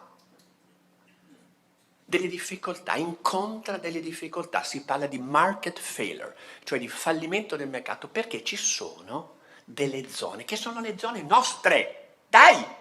Sono le zone del terzo settore, dove la forma giuridica organizzativa capitalistica per eccellenza, cioè la SPA o la SRL, non riescono a entrare, non riescono a funzionare. Dai, rivediamole, senza rileggere i settori di attività di interesse generale, che sarebbe un esercizio noioso e antipatico. Vediamo quello che facciamo tutti noi, il volontariato, no? L'assistenza ai disabili, la promozione dell'arte, l'assistenza sanitaria, la tutela del territorio, la SPA, la SRL, se volete, no? La business company, in termini, no? Non italiani, non entra, non si costituisce per gestire attività, non si costituisce per presidiare quell'attività. Perché? Perché non c'è trippa per i gatti, non c'è ritorno degli investimenti, no? Perché c'è, no? Una asimmetria, ancora una volta cito dagli economisti informative, che non permette all'ente SPA, SRL, bla bla bla bla bla bla, di guadagnarci da questo esercizio di attività. Qui sono bellissimi dei saggi di un giovane professore che poi viene chiamato a Yale, che è una delle più prestigiose law school nordamericane, e che poi ha sposato anche una nostra collega, una mia collega pisana, perché io insegno in cattolica, ma sono di scuola pisana, essendo laureata a Pisa. Sono stato io, no, a presentarli, lui e lei, e poi ora purtroppo lui sta piuttosto male, ma a ottobre la Columbia gli dedica una giornata in onore per tutti gli studi. Lui si chiama Harry Hansman, un suo libro è stato tradotto anche per i tipi del mulino. Henry, o Enrico, così come lo chiamo io, no, studia proprio i fenomeni di market failure e dice lì, in questi settori, non troverete mai, no? Cultura, scienza, ricerca, assistenza, sanità, non c'è SPA, non c'è SRL, no, non c'è, perché non funziona. E che cosa funziona? Visto che lo Stato si è, seguendo le traiettorie di Franco Armani, ritirato indietro, uno Stato più leggero, funzionano gli enti di terzo settore, no? Gli enti di terzo settore, no? Quindi Muraro ha fatto un affresco, no? Proprio plurisecolare, no? Ma il decollo degli enti di terzo settore nell'accezione moderna si ha proprio negli ultimi 30 anni. È sempre difficile immaginare la bandierina qui inizia, eccetera, ma negli ultimi 20-30 anni del XX secolo. E nascono come conseguenza, come epifania, se volete, no, dei due fallimenti che hanno riguardato lo Stato da una parte e il mercato dall'altra. Il terzo settore. Quindi il terzo settore nasce come third sector nel 1973 in America, viene usato un pochino in Italia, ma pochissimo, no? Fino all'inizio del XXI secolo. È un'espressione, no? in inglese c'è questo termine abbastanza efficace, è un'espressione catch all term, no? È un'espressione che è molto generica, che abbraccia tantissimi contenuti al suo interno. E poi lo vedremo, no? Ma nasce questa riflessione del terzo settore, nasce l'esigenza, no? Lanciata nel 2014 da un signor Matteo. Sapete che la politica italiana è dominata da Mattei, no? In questo momento, a Lucca, che è una delle città più belle, no? Io la metto tra le 5 città più belle sotto i 100.000 abitanti, una mia classifica che assolutamente... Lucca è la patria del volontariato, è legata Lucca all'azione straordinaria di Maria Eletta Martini, che voglio ricordare, l'ho conosciuta, è una persona straordinaria. Bene, Matteo allora, il Matteo allora di cui si parlava, lancia proprio a Lucca, all'interno di queste mura stupende, lancia l'idea di una riforma del terzo settore. No? Lucca, che è la città bianca di una Toscana che allora era rossissima, no? No, Anna, bisogna fare una legge di riforma del terzo settore. E naturalmente i miei amici, no? Soprattutto i medici, perché alla mia età io cerco di contornarmi di medici, no? Non di giuristi, no? Eccetera, sia qualche notaio, perché ci saranno problemi successori, ma insomma, voglio dire, mi diceva, perché c'è questa riforma del terzo settore? Questa riforma del terzo settore? Perché c'è bisogno, Stefano, di questa riforma del terzo settore? Perché in fondo il terzo settore che cos'è? Diamo una definizione assolutamente generica. Sono le comunità intermedie tra Stato e individuo, no? Le comunità tra Stato e individuo, che agiscono per un privato sociale, sono private per un fine sociale. Allora, quando uno dà questa definizione volutamente, ripeto, generica, dice, ma ci sono già delle discipline qua e là, no? Secondo Francobollino, qual è la disciplina per noi studiosi di diritto di riferimento? Quella che era ed è la disciplina di riferimento è quella contenuta nelle tavole del Codice Civile. No, il Codice Civile disciplina, Matteo Cellini lo sa benissimo, ne parlerà la prossima settimana da par suo, è contenuta in questi 31 articoli del Codice Civile che vanno dagli articoli 11 all'articolo 42 del Codice Civile, no? Associazioni, fondazioni, e altre istituzioni di carattere privato, no? E lì, no? Riguarda associazioni, fondazioni erano poche nel 1942, associazioni, venivamo da un ventennio un pochino particolare, si voleva respirare libertà associativa, no? Però il sistema del Codice Civile è un sistema, si dice, dico cose quasi banali, senza citare i contributi luminari in questa materia di Pietro Rescigno, da una parte, un libro bellissimo, Persone e Comunità, ma anche di Francesco, detto Franco Galgano, compianto grande maestro bolognese. È un codice civile di stampo napoleonico, no? In Francia lo Stato, grande con la S maiuscola, voleva subito avere un contatto diretto con l'individuo, guardava con ostilità e con sospetto tutto ciò che potesse crearsi tra Stato e individuo.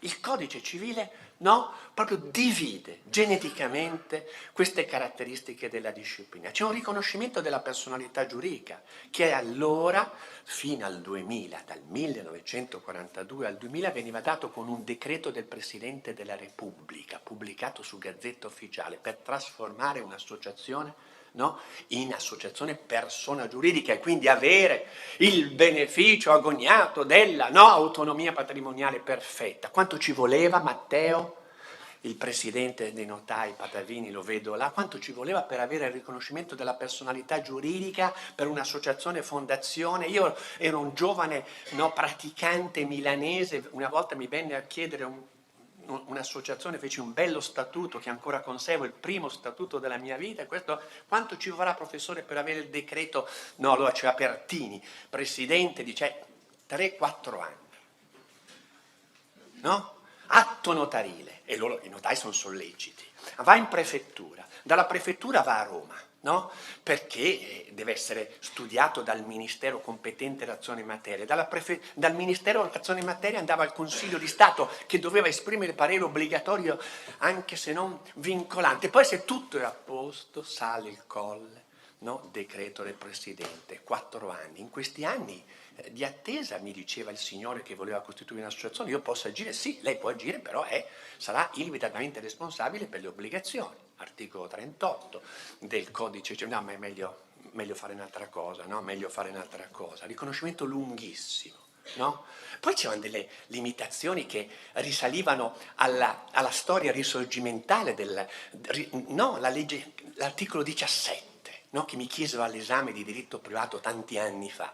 No, però lo sapevo io, quindi ho risposto bene. L'articolo 17, no, che è abrogato ora dal 1996, cara Susanna, è la legge Siccardi di 100 anni prima, cioè l'associazione, la fondazione può acquistare beni immobili, può accettare eredità solo se con l'autorizzazione governativa, perché Cavour allora, no, era un laico Cavour, cosa guardava? Guardava i latifondi, la mano morte degli enti ecclesiastici col dovuto sospetto, e sapete, no, soprattutto nel centro e nel sud Italia, la Chiesa, gli enti ecclesiastici ricevevano eredità importanti, ma poi non lasciavano queste mano morte. Il Cavour, che era efficientista, inglese, manchesteriano, soffriva, dice mettiamo un'autorizzazione, no, eccetera.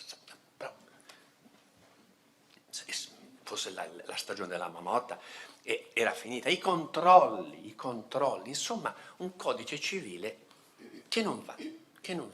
Però un codice civile che non si tocca, perché toccare il codice civile non è facile. No? Giuseppe Conte sta provando, con una legge delega approvata lo scorso anno, a toccare qua e là dei momenti del codice civile, tra i quali c'è anche il libro primo del codice civile. Avrà successo, non avrà successo? Noi ovviamente, come siamo parziali, no? Siamo colleghi di materie, quindi facciamo il tifo perché si abbia una riforma del codice civile. Il codice civile non si cambia. Arriva Bassanini nel 2000, ministro della funzione pubblica, sto andando velocissimamente chiaramente, ministro della funzione pubblica, cambia il riconoscimento. È importante, cambia il riconoscimento e fa un riconoscimento da nazionale a provinciale. No? Presso ogni prefettura c'è un ufficio delle persone giuridiche private. No? L'associazione e fondazione, quindi dal notaio Ciolin subito in prefettura. All'inizio vi posso dire, insomma, i funzionari della prefettura non avevano il massimo della preparazione sapienziale per poter intercettare, eccetera. Però oggi funzionano bene. Ci sono uffici competenti, perlomeno nelle prefetture che ho avuto modo di conoscere. No? Se uno statuto non va perché non vengono indicati i modi coi quali il patrimonio iniziale sarà incrementato, potrà essere incrementato, si chiama subito il referente dell'associazione e dice: devi specificare, se tu consumi 100.000 euro, 50.000 euro, 150, che succede? Si va in estinzione oppure no? Si richiede. Bassanini è un professore di diritto pubblico, una brava persona, però insomma, voi sapete, ci sono professori di diritto penale in sala per caso? No, ci sono, ma sapete quello che dico? Oppure no, perché a livello giuridico ci sono, lo dico, delle classifiche gerarchiche, insomma al primo posto ci siamo noi, professori di diritto civile. Scusami, Miele, ma insomma, diritto, siamo noi, civile, privato, sì, tutto quello. Poi al secondo posto c'è penale, no? Penale, insomma. Tanto apprezzamento per i penalisti, ma loro si occupano del fatto, no? Del fatto pieno di tante cose, di sporco, eccetera. Poi al terzo posto, no? Al terzo posto ci sono gli amministrativisti, i pubblicisti, sono proprio gli scienziati del nulla, no? Secondo me. E in buona compagnia poi ci sono anche i tributaristi, insomma, che sono lì, insomma. Però è importante anche questo, scusate, ma sono 3 amici. A che punto ero? Bassanini dice, se andate a vedere il decreto Bassanini, il 351 del 2000, dice: ai fini dell'iscrizione nel registro delle persone giuridiche è sufficiente che lo scopo dell'ente sia, sentite questa, lecito e possibile. Cioè, scusa Bassanini, lo sappiamo che non possiamo fare cose illecite e che dobbiamo fare cose tendenzialmente possibili, no? Cioè, voglio dire, ecco di qui la mia no, la mia digressione sulle gerarchie sapienziali dei professori di diritto. Insomma, il patrimonio deve essere adeguato, però non viene dato indicazioni concrete sulla composizione patrimoniale. Insomma, il codice civile non funziona, ma non si riesce a modificarlo. Però funziona, e funziona soprattutto, sapete perché? No, qualcuno lo sa, perché nel codice civile sono state previste per la prima volta in tre norme, no? 36, 37, 38, un fenomeno che non era prima regolamentato, quello delle associazioni non riconosciute. 3 norme con grandissima libertà a favore dei privati. Tramite quelle 3 norme, il sistema del codice civile, che è un sistema che era napoleonico, sempre più ingessato, no? Si è salvato. L'Istat, no? L'Istat, citato tante volte, no? Dalle 14.30 alle 14.54 dalla dottoressa Bortolami, l'Istat indica che dato 100 no? Di figure organizzative, quasi il 66% sono associazioni non riconosciute, no? Le quali preferiscono una forma semplice, non assoggettata a controlli, no? Eccetera, eccetera. Il codice civile quindi c'è tramite le associazioni non riconosciute, non ha costituito poi un ostacolo insormontabile al decollo della problematica delle comunità intermedie. Terzo francobollino. Codice civile, l'ho descritto brevissimamente, leggi speciali. L'Italia è un sistema di leggi speciali, no? Si fanno leggi speciali sempre, no? C'è parte la carovana, la diligenza, i torpedoni, no? Da Rovigo, Padova, Oristano, dalla Trinacchia vanno a Roma, voglio la legge, c'è sempre qualcuno in Parlamento pronto a soddisfare questa volontà di leggi speciali, no? Una delle persone più intelligenti che io conosco, che da tutti stimato, che lo leggete qualche volta sul Corriere della Sera, lo leggete qualche volta sul Sole 24 Ore della domenica, con profili alti, è stato giudice della Corte Costituzionale, ministro, grande ministro nel governo Ciampi, Sabino Cassese, no? Sabino Cassese, laureato a Pisa, insomma, cioè, evidentemente c'è un DNA molto forte. Sabino Cassese ha detto che, Matteo dimmi il numero, quante sono le leggi speciali in Italia? Fosse incalcolabile, no? Cioè oltre 100.000. Ci sono leggi speciali anche nel terzo settore, no?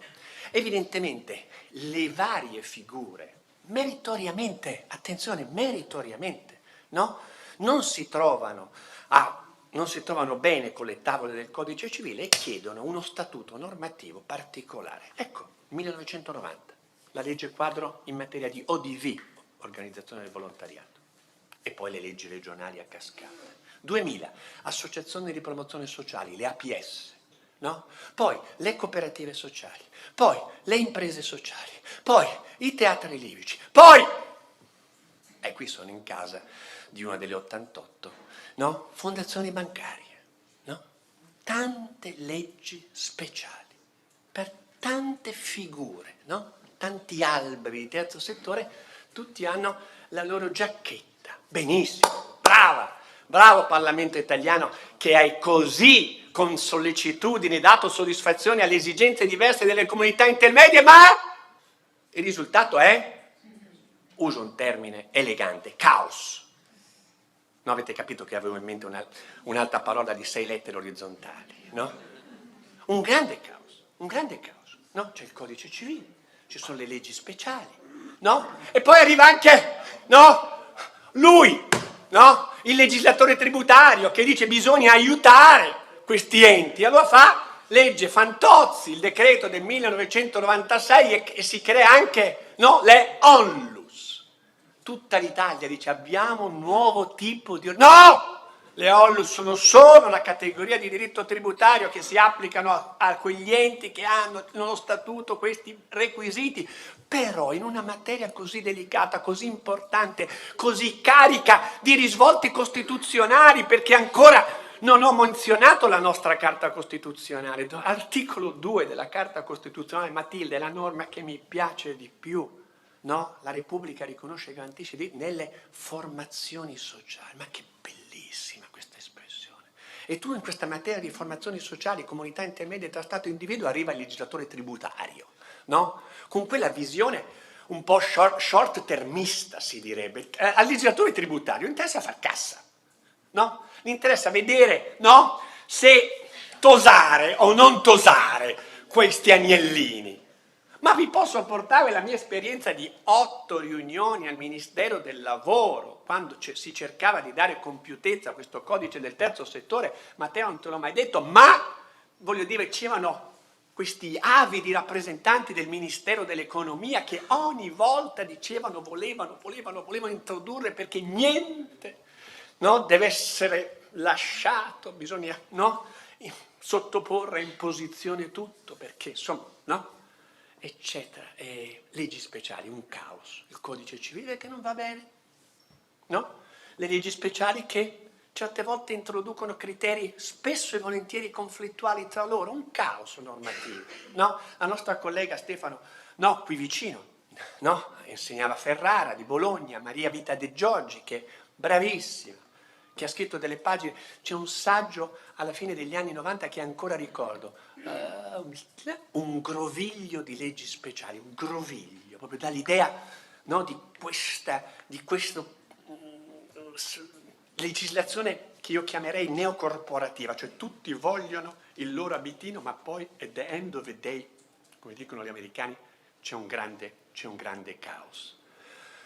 Primo francobollino, terzo settore. Secondo francobollino, codice civile.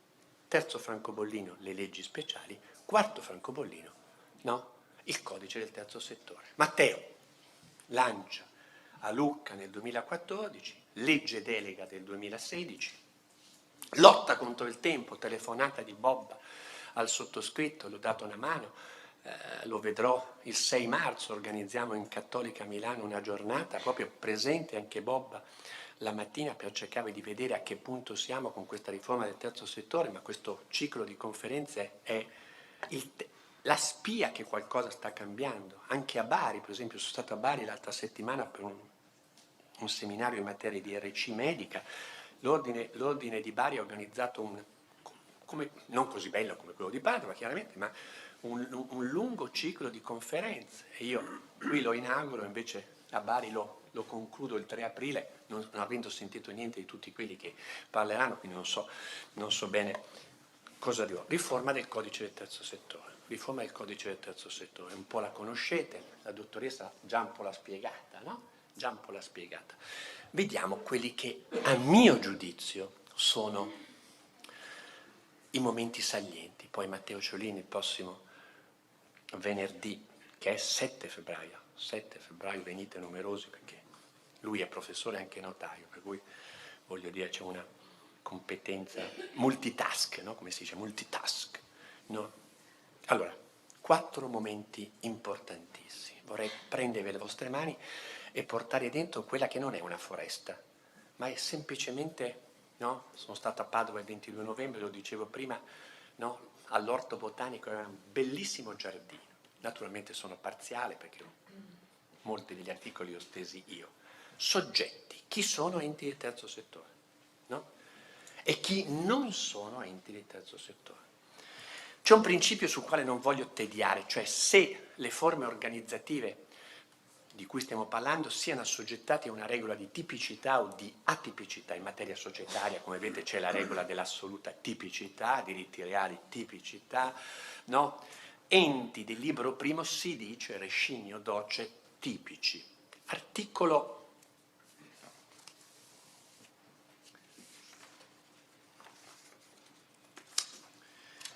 4, no? Sono enti di terzo settore e qui c'è un lungo elenco. Alcune figure sono assolutamente non solo prevedibili, ma conosciute, no? Il diritto vigente, e aggiungo un'altra espressione, Stefano, il diritto vivente, li conosceva. Sono le organizzazioni di volontariato, mamma mia, le associazioni di promozione sociale, mamma mia. Una novità, gli enti filantropici, no? Non erano normati da nessun livello di disciplina, è una novità. c'è una breve disciplina all'interno del codice del terzo settore. Le imprese sociali. Le imprese sociali erano già regolamentate. Come voi sapete, chi ha conoscenza del campo, l'esperienza delle imprese sociali è stata un'esperienza parafallimentare. Non ha decollato, no? Volontà del legislatore delegante del 2016, del codice di terzo settore del 2017, è stato di dare, no, un nuovo contenuto e una nuova spinta per una forma organizzativa imprenditoriale, perché si tratta di impresa, quindi ci muoviamo su un settore, no, molto vicino a quello del diritto commerciale, a quelle che sono le forme giuridiche, no, capitalistiche, ma che però è rispettoso della causa degli enti di terzo settore. Le reti associative, grande novità, grande novità. Le società di mutuo soccorso che ci vengono dalla storia, no, pregressa del nostro paese, poi qualcosa di, no, codicistico, le associazioni riconosciute o non riconosciute, le fondazioni, no, e gli altri enti di carattere privato, diversi dalle società costituite, no, eccetera. Quindi altri enti di carattere privato. Questa formula è stata una formula volutamente spinta dalla persona che vi parla per cercare di recuperare all'interno della definizione dei soggetti un momento, lo chiamerei, di apertura, no? Una specie di polmone aperto verso nuove figure che potrebbero concretizzarsi, no? Tra 5 anni, 10 anni. No? Nel 2016-2017 noi abbiamo fatto un po' la registrazione dell'esistente, vedendo quelle figure che non avevano una disciplina e quindi per superare le patologie di un caos normativo dovevi dare una qualche norma per evitare incertezza applicativa. Altri enti di carattere privato. C'è quindi un momento di atipicità e di apertura che permetterà tra 5, 10, 15 anni, casomai, no? Venisse qualche formula. Qualche mese dopo l'approvazione del codice del terzo settore mi chiama il presidente di un'associazione dilettantistica sportiva e dice: professore, mi ha dato il suo nome l'amico, dice: noi non siamo previsti. Gli enti, no, le associazioni dilettantistiche, che sono tante, infinite, no? Infinite, no? E dice: state dentro negli altri enti, se naturalmente c'è il perseguimento, no, di finalità civiche, solidaristiche e di utilità sociale. Questa è la definizione dei soggetti. Naturalmente desta scalpore un pochino anche la definizione negativa di chi non è enti terzo settore. No? Facile vergare e dire non sono enti di terzo settore le associazioni politiche, i partiti, i sindacati. No?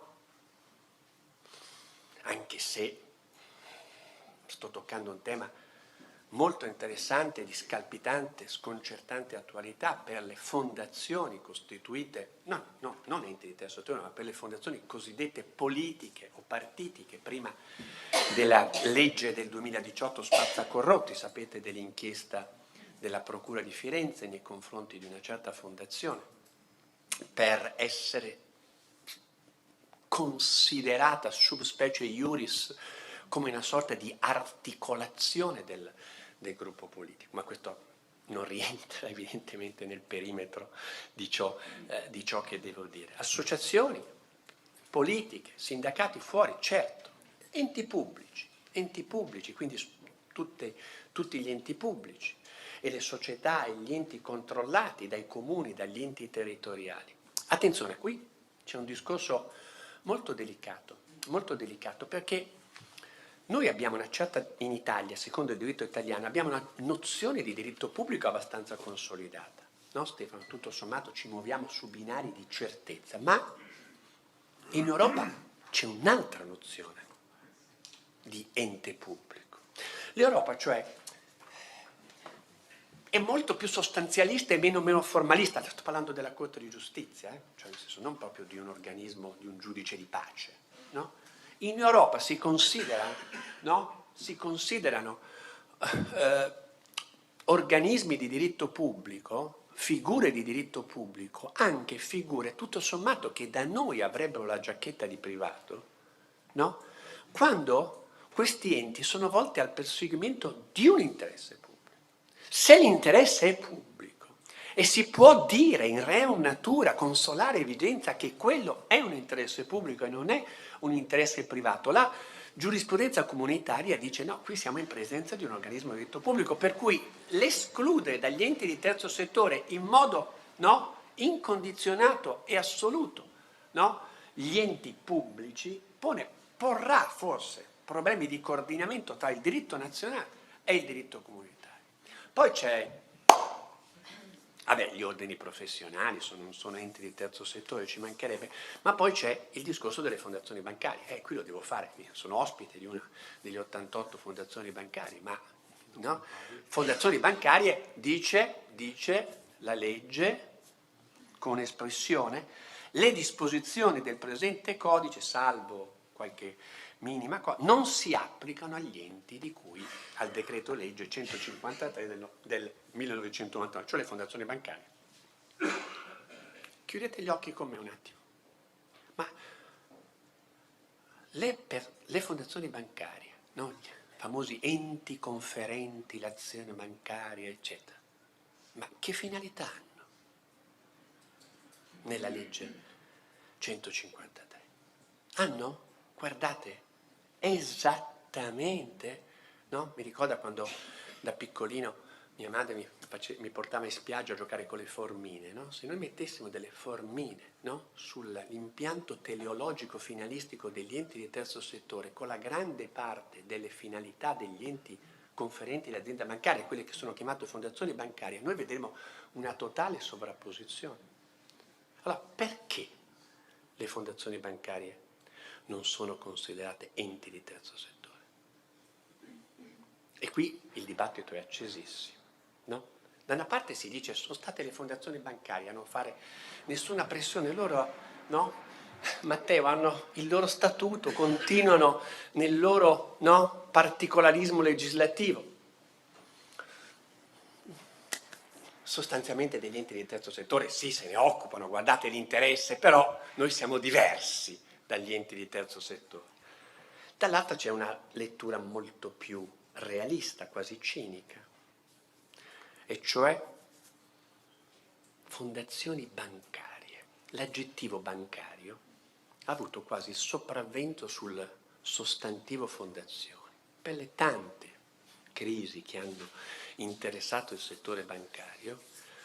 Una parte del Parlamento italiano avrebbe non accettato, no, che le fondazioni bancarie potessero essere considerate enti di terzo settore. Ripeto, secondo me facendo un'operazione scellerata in termini, no, proprio di razionalità, perché sì, bancarie, sì, no? Se una fondazione a caso a Siena, non mi ricordo la banca che c'è a Siena e non mi ricordo, anche lei non se lo ricorda, no? Cioè, voglio dire, lo statuto della fondazione senese, di cui non diciamo il nome, è stato mandato back and forth dal Ministero a Siena, non sono molto lontani Roma e Siena, è stato mandato per 5 volte prima di essere approvato. Perché? Perché la fondazione voleva continuare a essere, no, lei il padrone della banca. Il Ministero ha cercato, non c'è riuscito.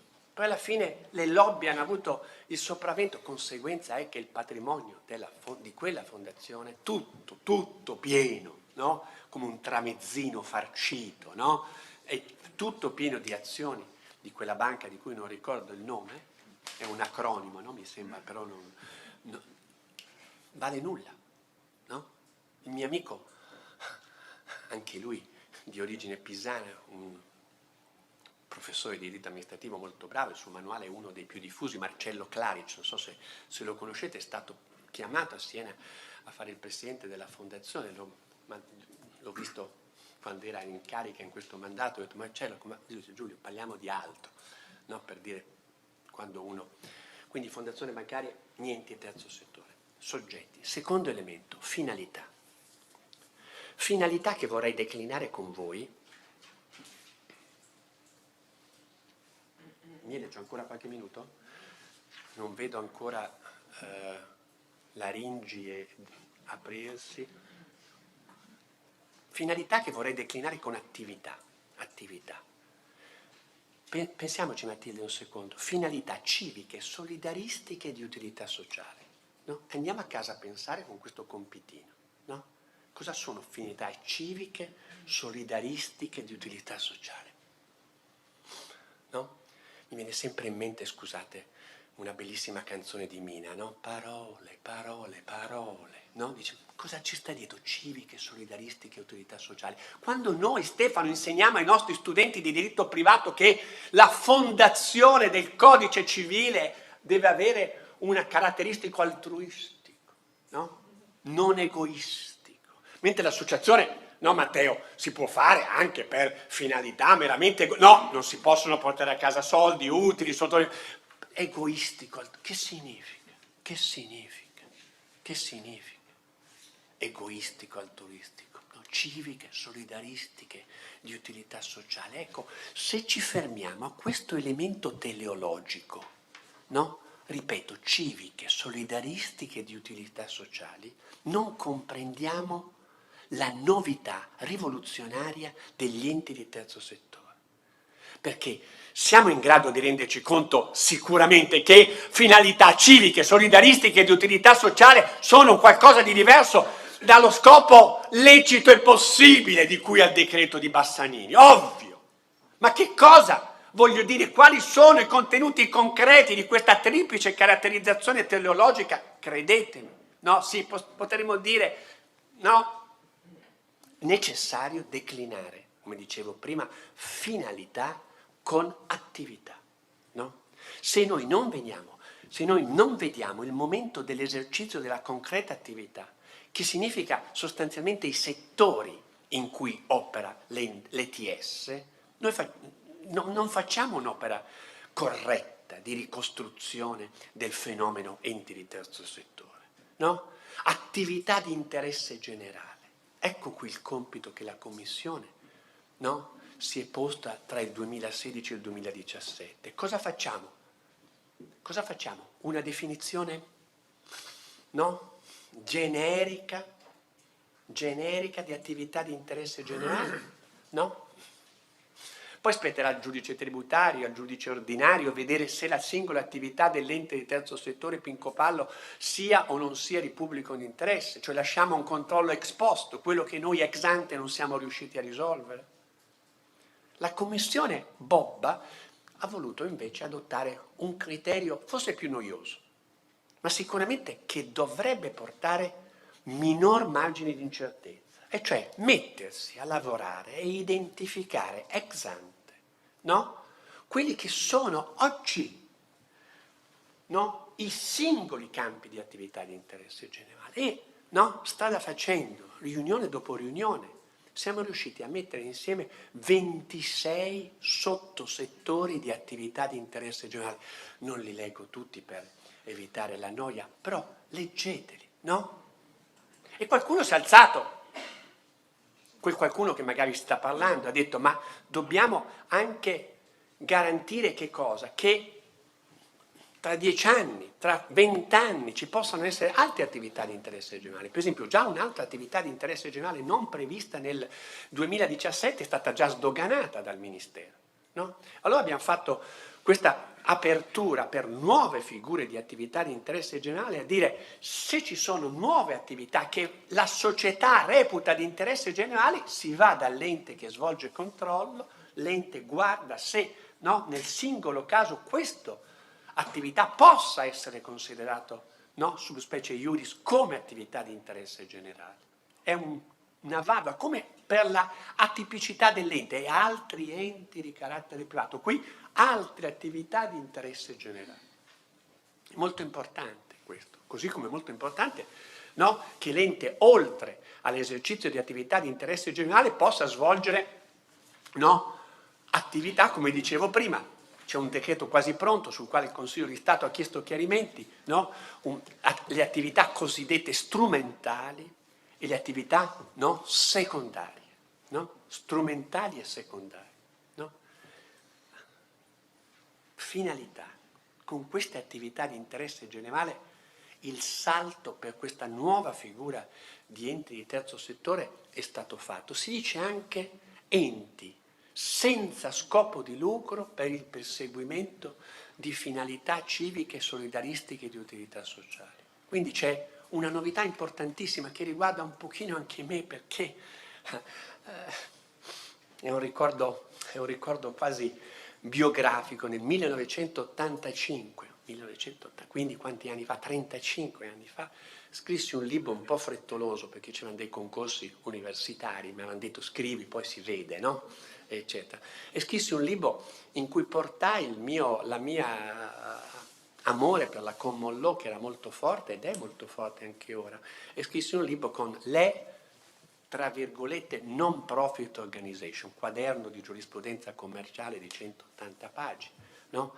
Fui bocciato in quel concorso dicendo ma questo giovane fa dei titoli in inglese, no? Non ho almeno letto il libro, meno male che si è fermato solo al titolo, così evitavo altre sciacquate, altre bastonate. Però, no, non certo per quel mio libro, ma negli ultimi anni del XX secolo, Matteo, dimmi se sono wrong or right, no?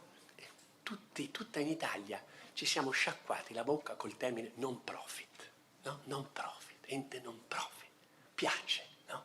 Ente non profit, no? Ancora una volta un incontro professionale, 2 statuti, no? Nel 2003-2004, me lo ricordo, amici di amici, no? Attività che faccio pro bono, volontierissimo, ho fatto uno statuto, eccetera, e mi hanno detto, prof, possiamo mettere associazione cultura non pro, ma dove la vuoi mettere? Nella denominazione? Sì, ma c'è già nello statuto, ma mettiamolo nella denominazione, associazione per lo sviluppo della cultura non profit, molto più bello, ma dico, dov'è il più bello? Non lo so, è non noi ci siamo sciacquati la bocca per questo non profit, ora il codice del terzo settore dice che non è necessario, non è sufficiente, scusate, che ci sia l'assenza di scopo di lucro.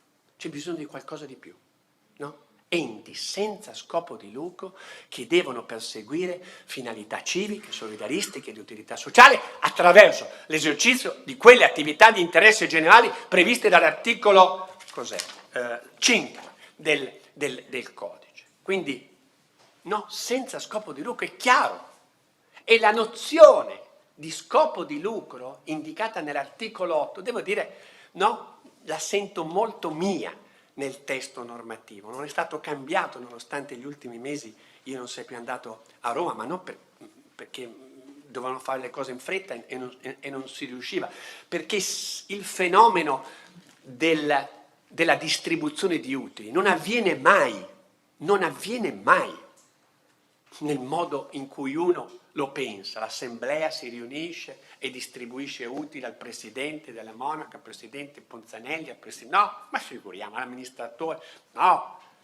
Il fenomeno di elusione del divieto di distribuzione di utili avviene in tanti singoli momenti che non si vedono e che non si intercettano. Per esempio, no? Le retribuzioni assicurate a chi è un dirigente, un lavoratore che lavora all'interno.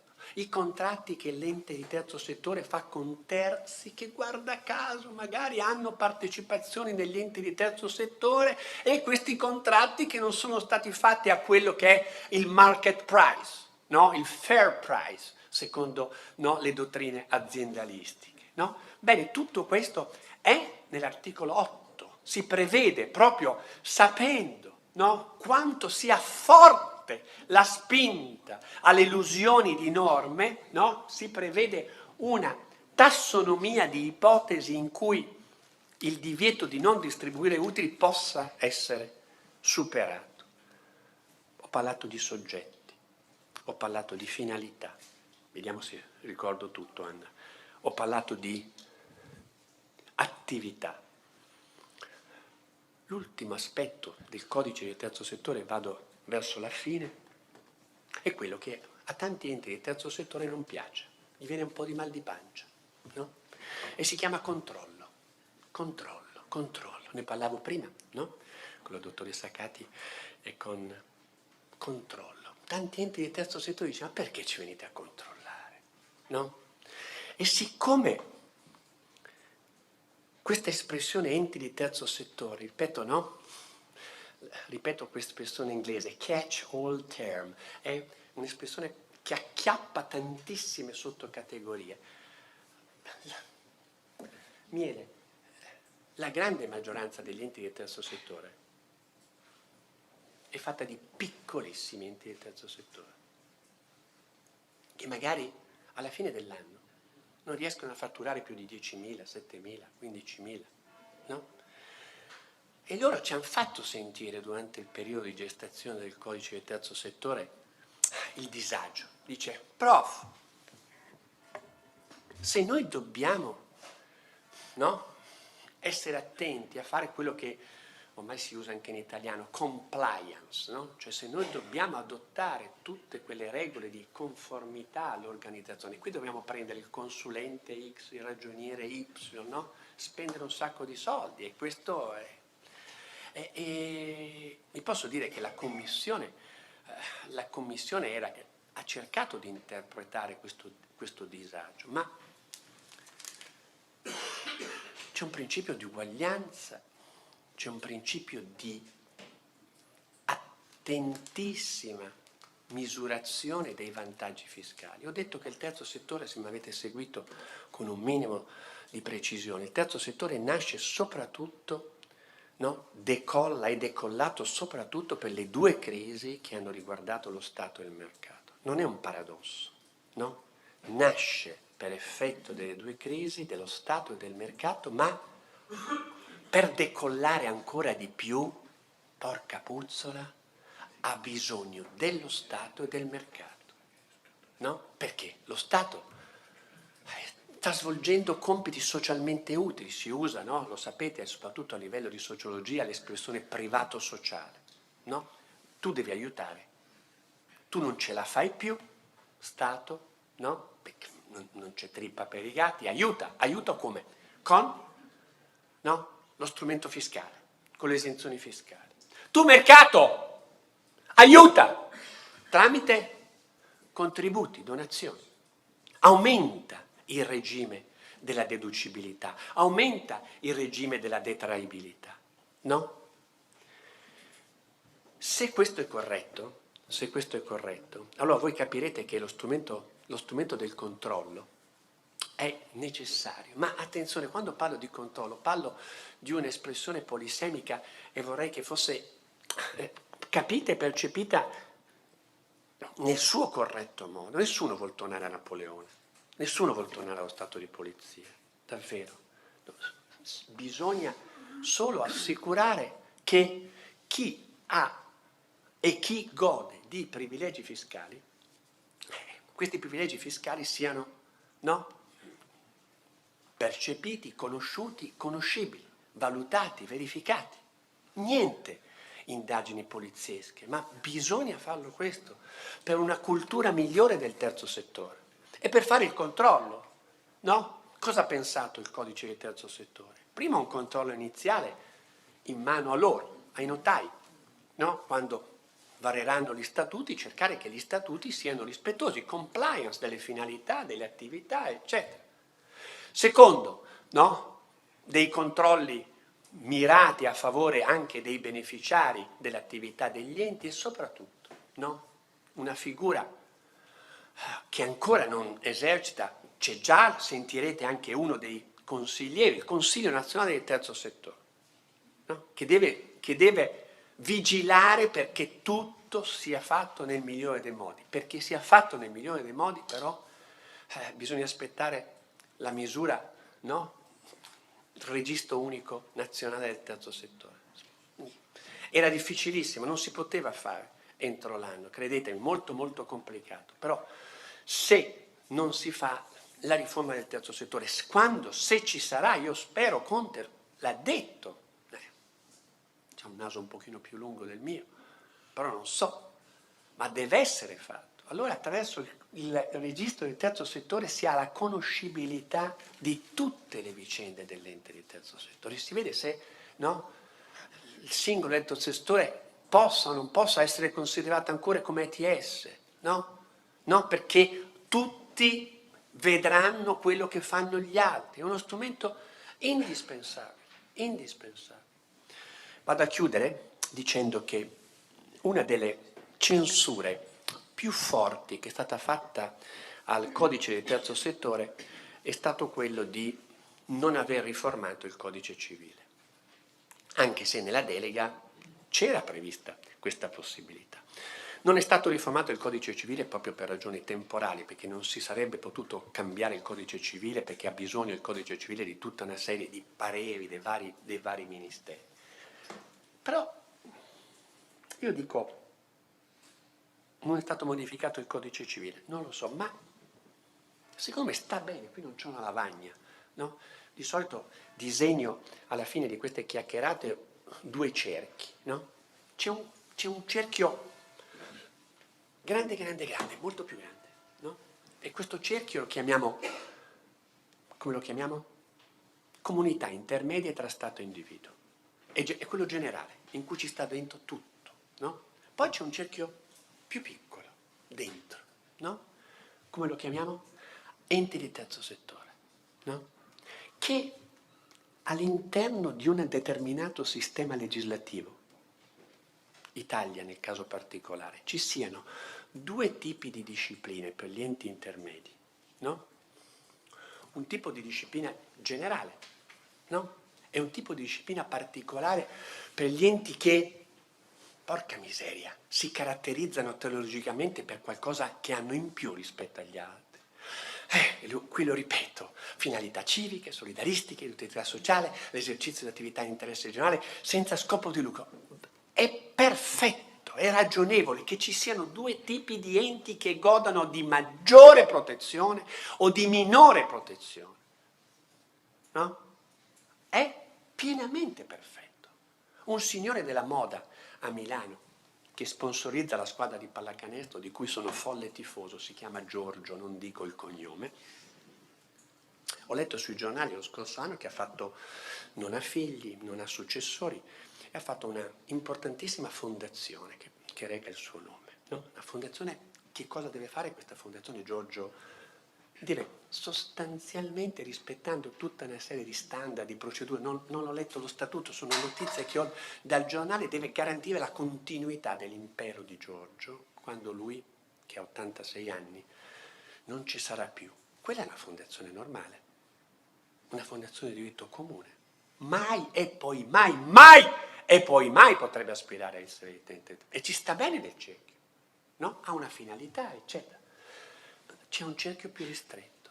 I nostri enti di terzo settore.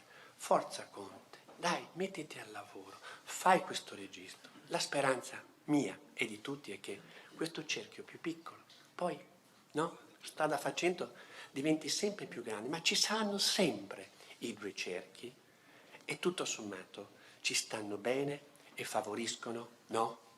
Lo sviluppo di quello che a me è sempre piaciuto da sempre, da quando ero studente pisano, e cioè quello delle formazioni sociali intermedie tra Stato e individuo. Grazie per la vostra attenzione.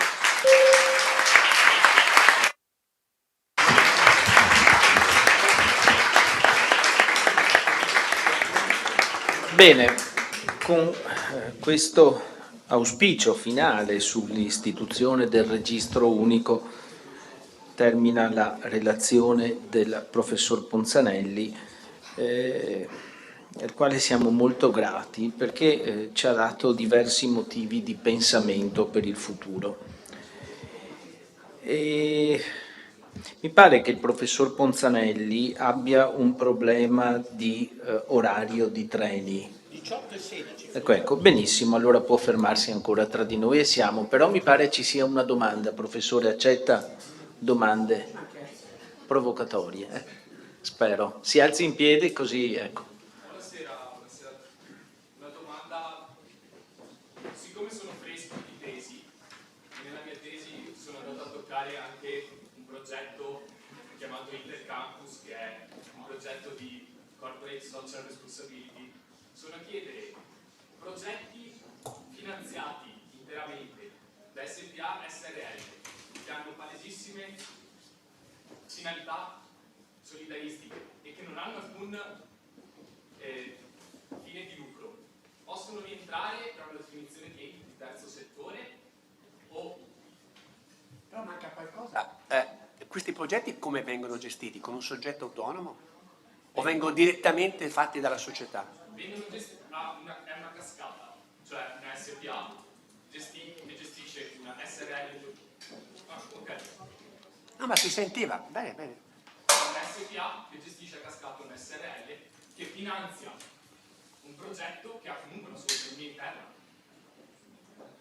No, ma quello che non capisco dal punto di vista giuridico, l'autonomia interna si sostanzia nella creazione di una nuova legal entity, cioè di un nuovo soggetto di diritto. Guardi il presidente notarile che vuol sapere proprio questo. Non è considerato... E allora no, allora non è un ente di terzo, non è un ente di terzo. Nel momento in cui questo soggetto possa essere considerato un soggetto vero Sì. e proprio di diritto. Non è che possa essere considerato, o si crea un nuovo soggetto di diritto o non si crea.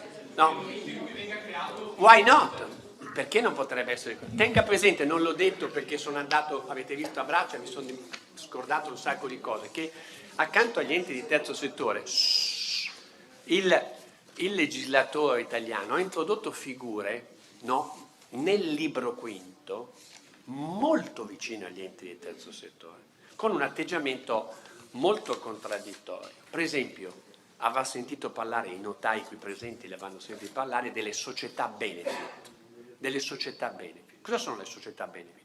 Benefit. Le società sono società, no, che rispettano la causa del 2247, due o più parti, eccetera, che però sono orientate al raggiungimento di un beneficio. No, non entro nella legge. No? Allora, da una parte c'è l'ente di terzo settore, poi c'è l'impresa sociale. L'impresa sociale cosa vuole? Vuole valorizzare iniziative imprenditoriali, non vuole precludere al terzo settore imprenditoriale, no, di portare avanti i suoi progetti, anche se poi ha delle preclusioni in termini di divisione degli utili. Poi c'è le società benefit, cioè si potrebbe dire quasi contraddittorio, secondo me non è contraddittorio, è la consapevolezza che tanti possibili risultati auspicabili in senso di, come diceva Zamani, il bene comune, come diceva Muraro, scusate, bene comune, possano essere raggiunti anche tramite figure organizzative diverse, una dall'altra. Bene, grazie. A questo punto chiudiamo il nostro incontro con la tipologia, sì, io però darei, se voi credete, in modo tale che possa essere presente di fronte alle testimonianze anche il professor Ponzanelli e poi... Comunque io sono Giulio.Ponzanelli@unicat.it. Prego, se c'è una... Sì, ecco. Professore, buonasera. La ringrazio tanto per il suo intervento molto esaustivo. Di solito quando si parte dagli elogi poi arriva la mazzata. Ma?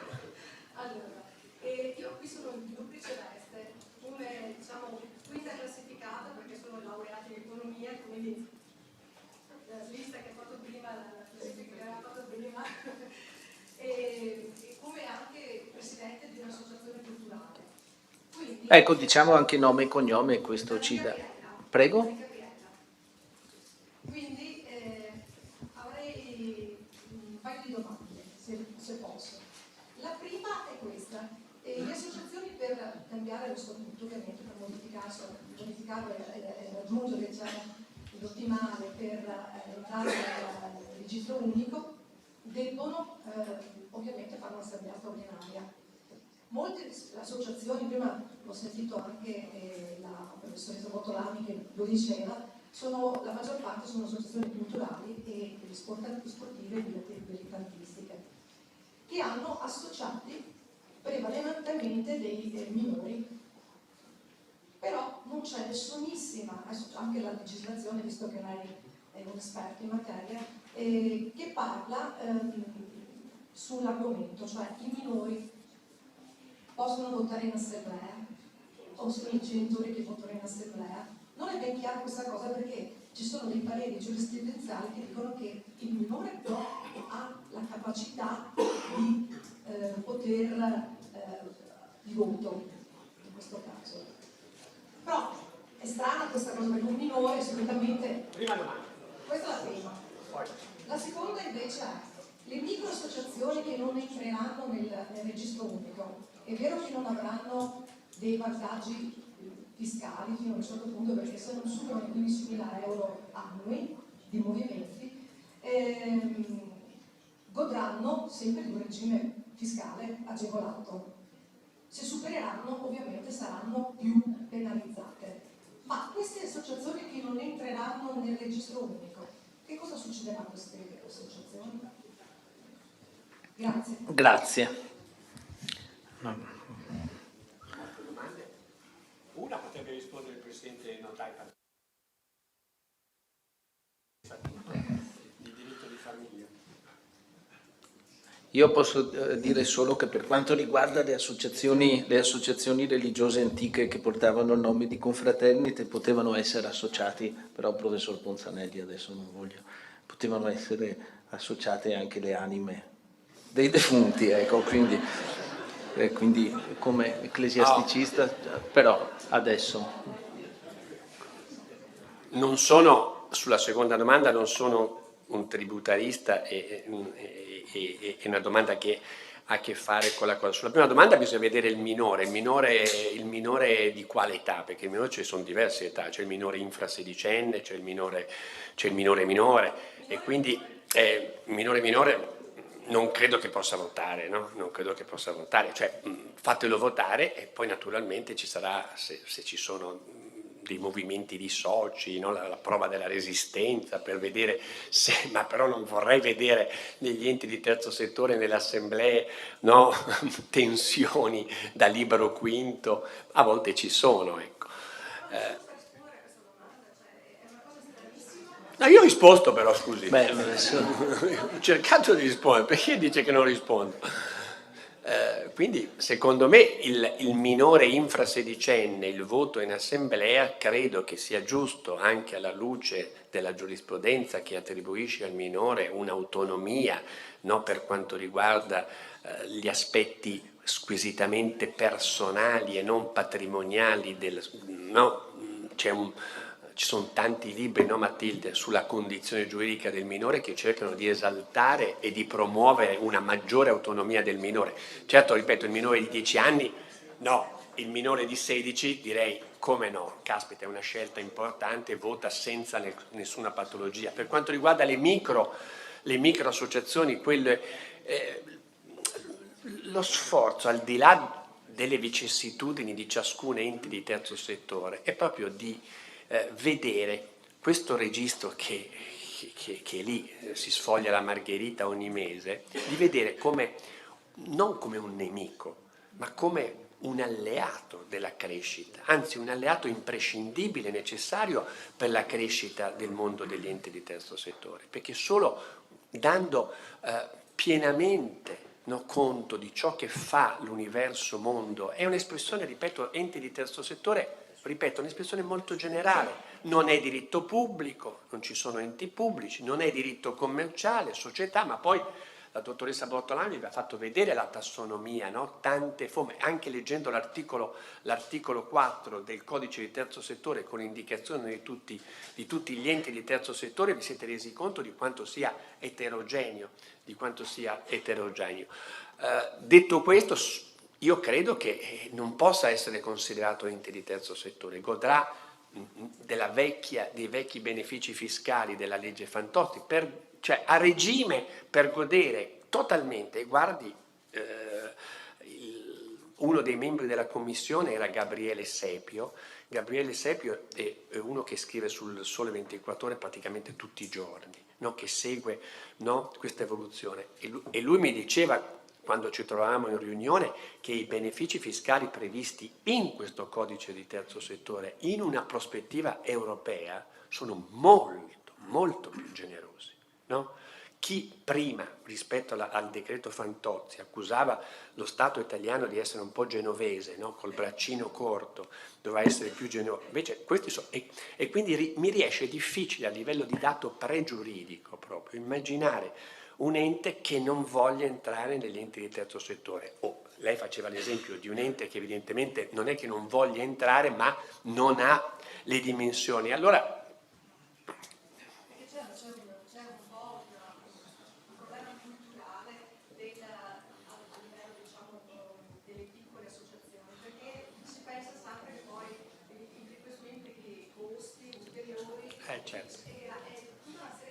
Bene, io vorrei però adesso non mettiamoci a fare colloquio, perché vorrei ricordare che ci sarà un apposito seminario, 4 ore, tenuto dai nostri 2 professori di diritto tributario, no? Cioè dal professor Schiavolin e dal professor Trivellin proprio su questo punto specifico.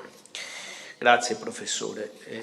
Dunque, per quanto riguarda lo svolgimento ulteriore, adesso abbiamo una sezione molto interessante, molto bella, dedicata alle testimonianze. Le testimonianze provengono da 2 strutture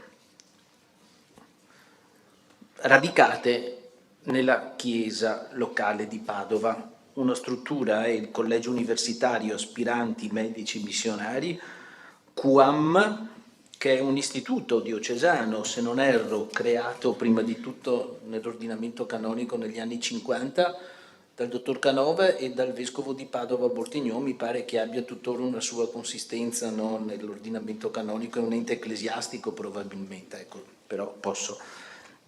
della quale struttura noi abbiamo qui il presidente, ecco, che è Don Dante Carraro, oltre che il vicepresidente dottor Andrea Borgato.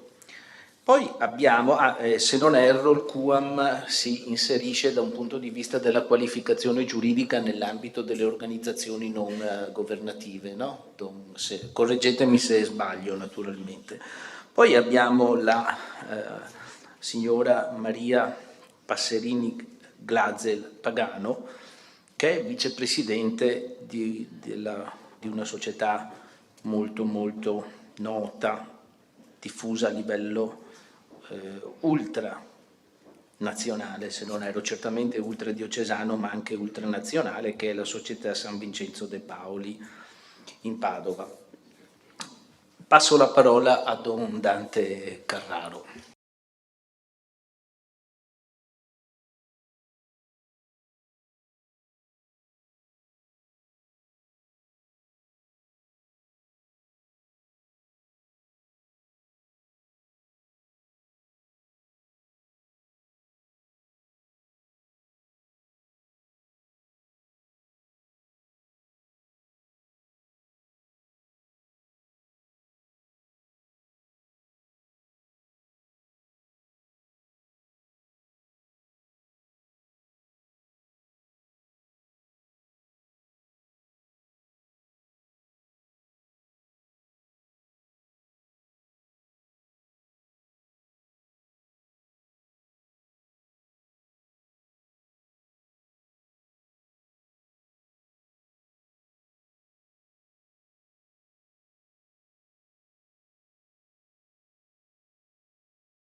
Ci ha illustrato. Io invece mi soffermo di più nel dirvi che cosa facciamo, perché credo che sia importante e la sfida vera, anche quella a mio avviso normativa, giuridica, eccetera, se è fortemente agganciata a quell'obiettivo che ci si dà. Ecco, quindi ci siamo divisi in 2, io vi mostro un video così intanto facciamo sciaccherare anche un po' la testa, che dura 5-6 minuti, e poi altri 4 minuti vi dico rapidissimamente il che cosa facciamo sul campo, anche se il video un po' lo rappresenta. Africa, e mi soffermerò proprio nella definizione che poi ci siamo dati.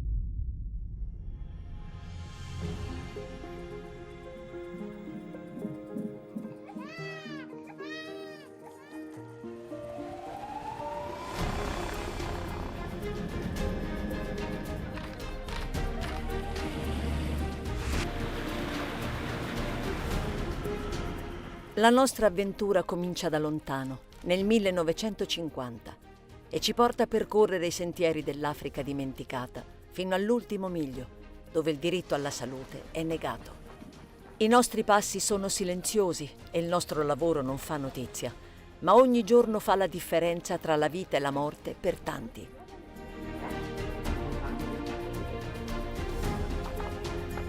Siamo medici con l'Africa QAM, la prima organizzazione italiana che opera per tutelare e promuovere la salute delle popolazioni africane.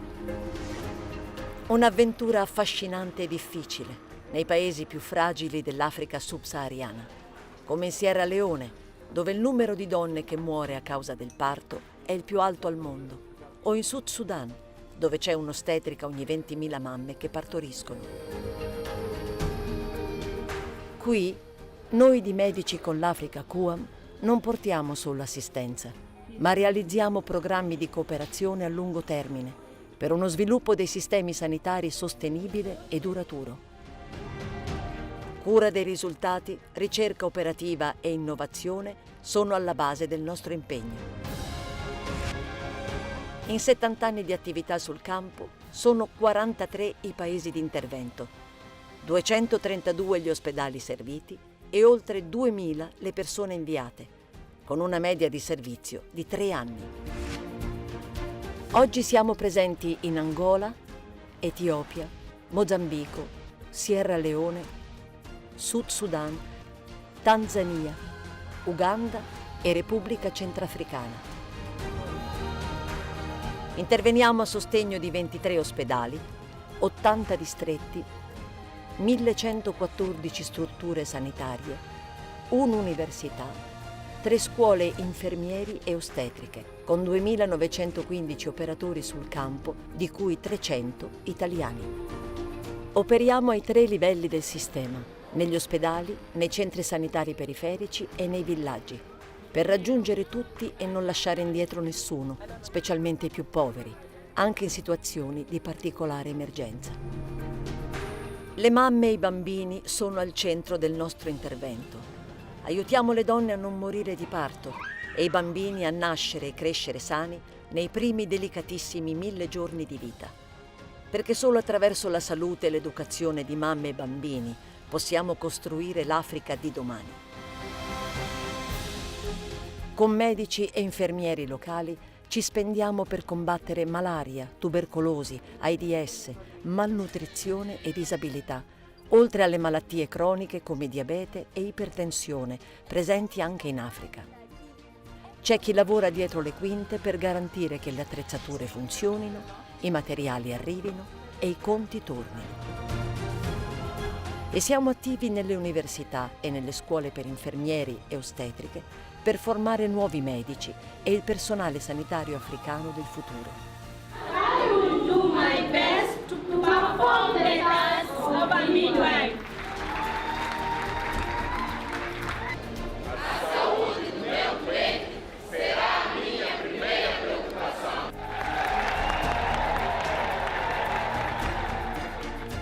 Tutto questo impegno parte dall'Italia.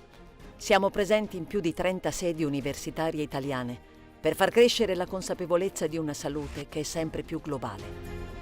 E insieme, attraverso uno scambio continuo fra Italia e Africa, mobilitiamo persone, gruppi e comunità a fare ciascuno la propria parte per costruire un mondo più equo e più giusto.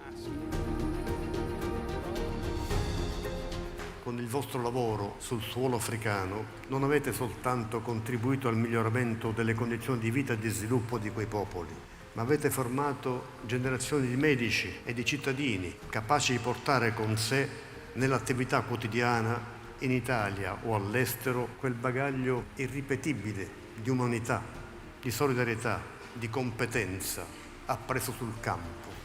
Vi ringrazio per quanto state facendo in favore del diritto umano fondamentale della salute per tutti. E siete medici con l'Africa e non per l'Africa. E questo è tanto importante.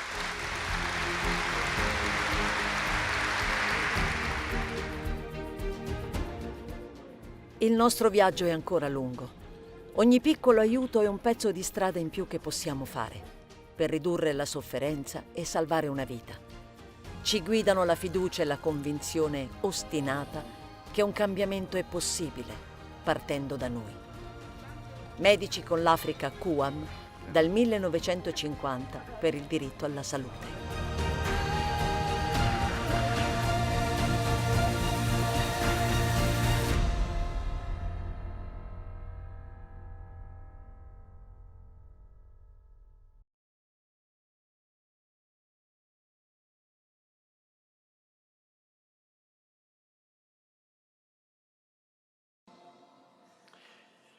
Ecco questo, grazie. Il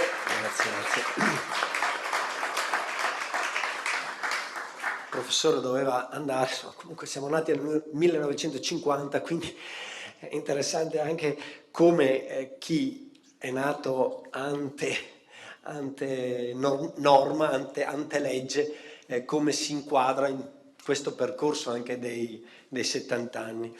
Per fortuna ci sono persone con cui si lavora e si dialoga e si riesce anche a traghettare anche istituzioni come la nostra, che appunto sono partite appunto nel 1950, e pensate che l'idea addirittura, io sono un po' invidioso dei vicentini, perché il nostro fondatore, il professor Canova, è nato a Schio, sotto Vicenza, sia come diocesi sia come provincia. E sto ragazzo, io non so come abbia coltivato dentro di sé questo sogno, si laurea nel 1933, nel 1935 parte, va 12 anni in Giordania, torna nel 1947 e convince e riesce a coinvolgere il vescovo di Padova Bortignon a far nascere nel 1950 il QAM. Guarda che io rimango, non so cosa, insomma, ma rimango veramente sorpreso, affascinato, no, dalla potenza di alcune intuizioni che diventano vita personale e poi capacità di smuovere una chiesa, un territorio e intuire una direzione fatta proprio anche in termini di chiesa, fatta propria dal documento conciliare Gaudium et Spes nel 62-64, cioè 15 anni dopo. È la legge che è stata la prima legge sul volontariato. Di che anno è stata? 1971, no? Fatta proprio. So, è affascinante, insomma, io lo dico perché se chi è stato prima di noi ha avuto sta capacità, ma porca miseria, anche di fronte alle crisi che stiamo vivendo, noi oggi dobbiamo essere in grado di portare in avanti questo paese, questo continente, questo pianeta, questo mondo, insomma, cioè le sfide non ci devono far paura, ma dobbiamo affrontarle. Detto questo, noi siamo... Il video l'avete visto, il nome è appunto un acronimo che abbiamo semplificato perché era impossibile tradurlo ogni volta quando si andava o in area inglese o in area portoghese, oppure c'è la Tanzania che si parla lo Swahili, spiegare QAM diventava... Allora, QAM abbiamo detto che è un acronimo che vuol dire medici con l'Africa, per semplificare. Questa è la nostra carta di identità. Vedete, noi lavoriamo in Africa e la scelta che abbiamo fatto, vi spiego il nome sostanzialmente, poi chiudo, sono 3 parole. Medici con l'Africa. Medici che siamo operatori sanitari. Vedete, scritto in piccolino, ma qua lo trovate, 2915 sono attualmente, sono quasi 3000 le persone che sono coinvolte con noi in Africa. Di queste 3000, 331 sono europei e di questi 331, 300 sono italiani. Quindi gli italiani rappresentano 1/10 della forza lavoro che abbiamo in Africa. È interessante, lo dico perché anche Silvana prima ne accennava, cioè quel volontario che parte in realtà genera 10 operatori locali che lavorano, perché uno dei temi, guardate che anche in Africa, la prima richiesta che le comunità, le persone, i giovani, le istituzioni ci fanno, aiutateci a coltivare il diritto di restare. È la prima cosa che ci chiedono. I vescovi italiani hanno fatto proprio questo diritto, hanno aggiunto giustamente anche il diritto di partire dove c'è un dramma, ma il diritto che sentono di più, aiutateci a coltivare, a crescere. Ecco perché il nostro mandato, assieme all'assistenza, è quello di formare il personale locale, lavorare con loro e insieme con loro costruire capacità, competenze, passione e così via del personale locale. Medici quindi, di 3.000, 2/3 sono medici, operatori sanitari, infermieri, anche ostetriche, tecnici, e un altro terzo sono logisti e amministrativi, perché i logisti servono, fondamentali, perché in sala operatoria qui c'è il professor Pagano, è impossibile operare quando c'hai 42 gradi e magari c'hai il sudore che sporca il campo operatorio, farei dei salti mortali, oppure un Toyota che deve trasportare i vaccini o andare nelle comunità a pesare e misurare l'altezza di un bambino per capire se è malnutrito o meno. Se la macchina, il Toyota, non funziona o mette a rischio la vita di chi la guida o di chi c'è sopra, no, non sarebbe accettato. Il logista è importante e gli amministrativi poi, perché i medici non fanno fare i conti, se poi un medico è anche prete ancora peggio, quindi deve nutrirsi di persone come gli amministrativi che sanno fare i conti bene. 2/3 però sono operatori sanitari, medici. L'Africa, vedete che la scelta che abbiamo fatto è proprio quella del continente più povero. Addirittura noi specifichiamo non tutta l'Africa, vedete che nel nord non siamo presenti, non vogliamo essere presenti, ci hanno chiesto anche il Ministero degli Esteri, la Libia per esempio ha avuto dei problemi, la Tunisia, l'Algeria, paesi che hanno sistemi sanitari, sì che ci sono. Noi non siamo, la scelta che abbiamo fatto è l'Africa subsahariana, perché bisogna conoscerli questi paesi. Perché noi diciamo Africa, in realtà ogni paese ha un proprio sistema sanitario e non puoi andare là a fare quello che pensi tu, devi inserirti dentro il sistema sanitario, conoscerlo per tentare di aiutarlo a crescere. Quindi dicevo, vedete i paesi sono dell'Africa, Africa subsahariana, dentro lì andiamo a selezionare i paesi poveri e fragili. Ci sono dei paesi poveri che però non sono fragilissimi. Vedete che nella cartina il Kenya, vedete che è qua, e non siamo presenti in Kenya, eppure è il primo paese dove abbiamo iniziato a lavorare. Il primo medico è partito nel 1955, anche questo purtroppo un vicentino, porca una miseria, è partito in nave, 30 giorni di nave, ha circumnavigato l'Africa, è andato a Mombasa, e da lì dopo è andato a lavorare all'ospedale di Nkobu. E oggi l'abbiamo mollato il Kenya, perché il Kenya è un paese che è povero, ma è cresciuto, è imparagonabilmente più avanti rispetto a un paese vicino come il Sud Sudan, che è qua, per dire. E per dire anche che cosa? Che per quel che mi riguarda, per quel che ci riguarda, un'organizzazione come la nostra ha senso se diventa agente di cambiamento, di spinta perché questi paesi possano cambiare e migliorare. Per me è un orgoglio dire che abbiamo iniziato nel 1955 e adesso, 10 anni fa, siamo usciti dal Kenya. Tutto risolto? No, ma è imparagonabilmente più avanti rispetto a 50 anni fa. L'abbiamo fatto solo noi? No, ma siamo stati uno degli attori, molto umilmente, che abbiamo dato una spinta a un paese che è cresciuto. L'Uganda, lo cito un altro esempio positivo. Siamo partiti, il primo medico in Uganda è partito nel 1958.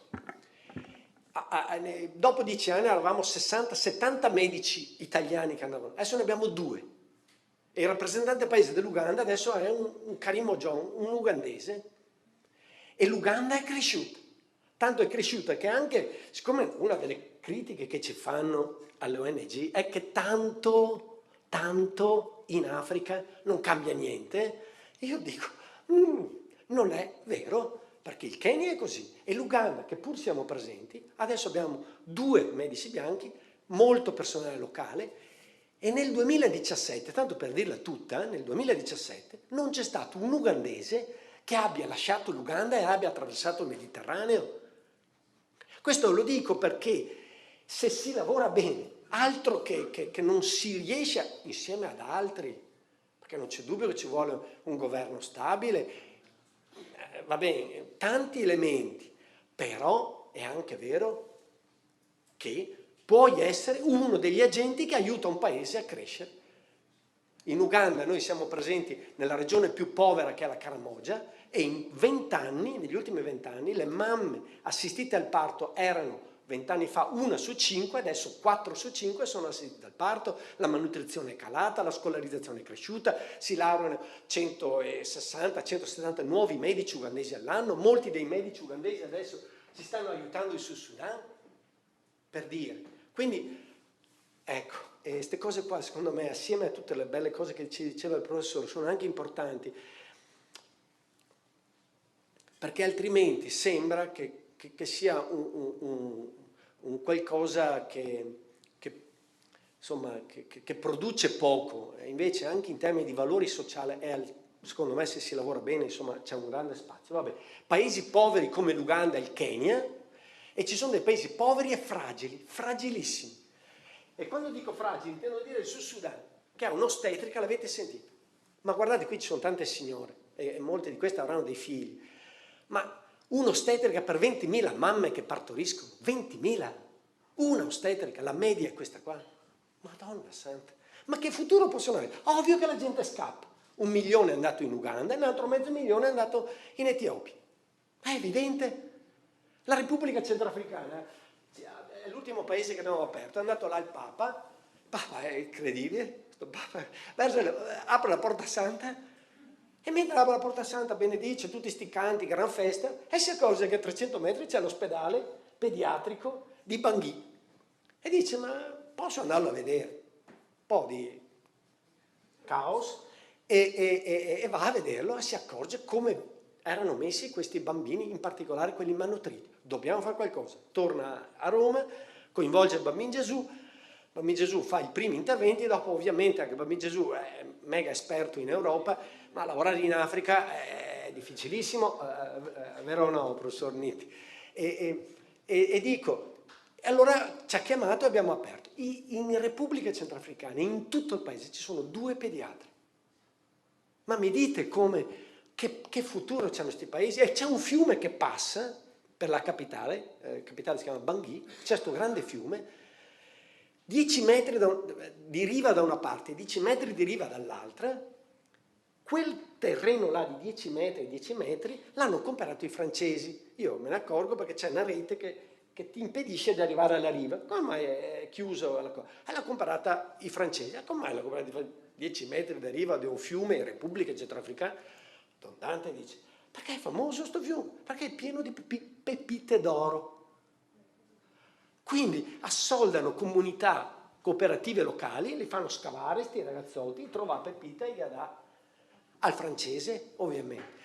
Voglio dire, c'è anche sto fenomeno qua, ecco, per dirla tutta, c'è un colonialismo di ritorno, ma dico i francesi, ma dico dei cinesi da altre parti, è pieno, l'Etiopia è piena di... Ma lo dico solo perché è quello che capita, ecco, e per dire come il nostro mandato è quello appunto dell'Africa sussahariana, per questi motivi qua. Il CON, e chiudo con questo, dice un approccio. Se io incontro una persona e lo guardo e vedo magari che ha anche la febbre e gli dico: sono qua per te, mi vedi?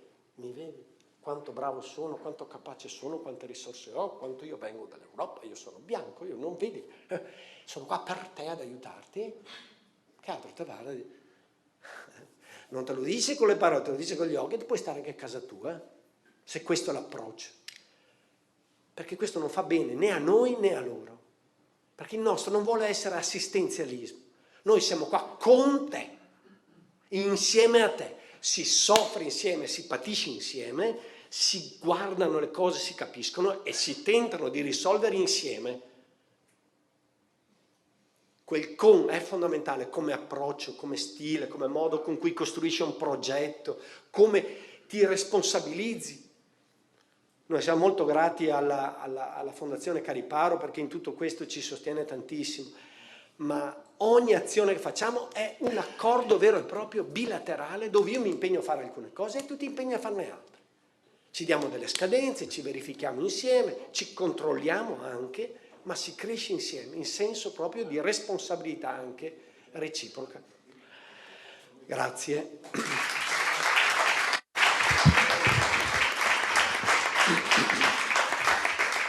Grazie a Don Dante Carraro per questa testimonianza veramente vivida e significativa.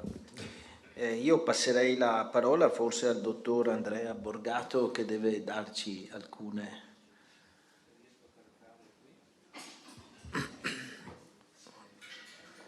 Sì. Grazie, io cercherò di essere rapido perché penso che sarete anche un po' stanchi, quindi... Però mi dispiace un po' che sia andato via il professore perché l'avrei un po' punzecchiato, l'avrei un po' siparietto, mi sarebbe piaciuto, visto come si chiama, Ponzanelli, perché quanto tempo abbiamo perso su questa riforma.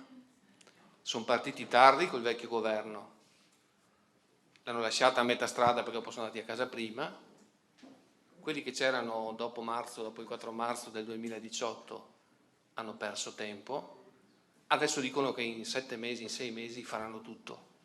Io ci credo pochino, 40 decreti da fare ancora. Però in bocca al lupo, speriamo, l'importante è che li facciano e che non ci facciano soffrire troppo in questo senso, perché la fretta non è un'amica in questo senso. Lo dico nel momento in cui parlo anche del QAM, e il QAM, che ne citava prima il professore, gode di una legge speciale, perché rientra nella legge della cooperazione internazionale, che ha avuto una sua storia, perché è cominciata nel 71 con la legge 1222, è proseguita con la legge 38 del 79, è arrivata alla legge 49-87, quindi un percorso per cui la cooperazione italiana è entrata in quello che è il processo normativo della nostra Repubblica e adesso è gestita dalla legge 125 del 2014. È appena stata riformata la cooperazione italiana, ma siamo molto preoccupati anche come organizzazioni non governative perché non sappiamo come verrà compendiata la nostra legge speciale all'interno della riforma del terzo settore. E abbiamo già attivato dei tavoli interministeriali anche con le nostre organizzazioni e vi assicuro che non è facile dialogare anche con il Ministero del Lavoro che è competente per il terzo settore. E volevo fare un focus rapidissimo sulle risorse umane parlandovi del QAM perché è il nostro cuore, è il nostro lavoro. Noi lavoriamo, facciamo progetti in Africa, lo ricordava Don Dante prima, proprio attraverso le persone. Il nostro modo di fare cooperazione è farlo con le persone. Noi non scriviamo manuali, non facciamo advocacy, lobby o quant'altro, facciamo lavoro sul campo con le persone. Ne abbiamo mandati via fino a quando siamo partiti 2036, fino agli ultimi che sono partiti i mesi scorsi, e tutti hanno lavorato di media 3 anni in Africa di questi 2036. Abbiamo servito 43 paesi, di cui 30 africani, abbiamo servito oltre 230 ospedali, sono i dati che vi ha mostrato Don Dante prima, 300 persone attualmente italiane che stanno lavorando in Africa con noi. Di questi 2036 volontari partiti, come li gestiamo? Per farvi capire anche la complessità poi e anche per rientrare un po' anche nei discorsi che faceva prima il professore. Tutti hanno un contratto perché il volontariato, è vero che ci sono forme di volontariato, ma anche il volontariato va supportato, soprattutto quel volontariato che è professionale. Ci sono medici che ovviamente offrono il loro periodo di ferie, fanno quello, ma ci sono persone che si impegnano per anni o per mesi a prestare il loro servizio e ovviamente è un servizio che va anche in un certo senso normato, quindi hanno un contratto di collaborazione all'interno di un accordo nazionale che è stato stipulato con i sindacati. Ci sono poi l'opportunità per chi è medico strutturato, ad esempio, o chi è comunque un dipendente pubblico, di poter godere dell'aspettativa, altrimenti io sto pensando quanti medici avremmo mandato via, Don Dante, se non avessimo potuto usare l'aspettativa all'interno di queste leggi speciali che ci hanno dato la possibilità di mandarli. Quindi gente che parte, sta via degli anni, ma almeno gli viene conservato il posto in Italia, perché una volta che torna, se non ha più il posto, cosa fa? Magari ha pure una famiglia e anche dei figli. ci sono le collaborazioni occasionali e c'è anche l'accordo di volontariato. Quante persone non partono ancora anche durante l'estate o comunque durante le ferie e vanno via, dicono sto via 20 giorni, un mese e ti regalo un mese perché vado a fare il chirurgo, vado a sostituire il chirurgo che torna per ferie, oppure vado a fare l'infermiera. E poi questa nuova figura di cui poi vedete una slide, che sono questi JPO, questi giovani specializzandi, questi giovani che si stanno preparando a diventare i nostri professionisti medici del futuro, e quindi attraverso accordi specifici che abbiamo con le sedi universitarie riusciamo a mandarli in Africa un anno, a fare una parte della loro specialità in Africa. E poi convenzioni con altre facoltà universitarie, stanno venendo avanti cose molto interessanti anche con le facoltà di economia, con alcune università. Quest'anno abbiamo iniziato con Ca' Foscari, giovani che si stavano laureando in economia e che attraverso una borsa di studio messa a disposizione dell'università riusciamo a mandarli in Africa a fare 3-6 mesi di esperienza e potrebbero essere diventare gli amministratori futuri dei nostri progetti o i nostri rappresentanti di paese del futuro. La cooperazione può diventare anche, lo dico in modo abbastanza diretto, anche una forma, una possibilità di impiego futuro anche dei nostri giovani, laddove non trovano da poter essere impiegati qui nel nostro paese. E quindi ci sono questi diritti per chi parte, che sono normati da questa legge speciale, l'articolo 28, quindi il contratto di lavoro, un contratto di lavoro che è complesso perché non è solo il contratto in sé, ma dobbiamo prevedere un regolamento attraverso cui un cooperante, un medico, comunque una persona che lavora in Africa si impegna a rispettarlo. C'è un codice etico e sapete quanto è importante che in quei paesi che ci siano il rispetto di alcune norme particolari. Sappiamo gli scandali che sono successi qualche anno fa anche con grandi organizzazioni. Il piano di sicurezza, sono paesi che non sempre sono stabili, quindi bisogna che ci sia e permettiamo in ogni paese un piano di sicurezza in modo che si possano evacuare le persone o si possano momentaneamente sospendere le attività se capitano questioni di insicurezza momentanea. E poi le policy che devono essere sottoscritte da chi parte, le policy che riguardano diciamo, la gestione del rapporto con le donne, della gestione con il rapporto con i minori, tutta una serie diciamo, di normative e di prassi che devono essere sicuramente rispettate.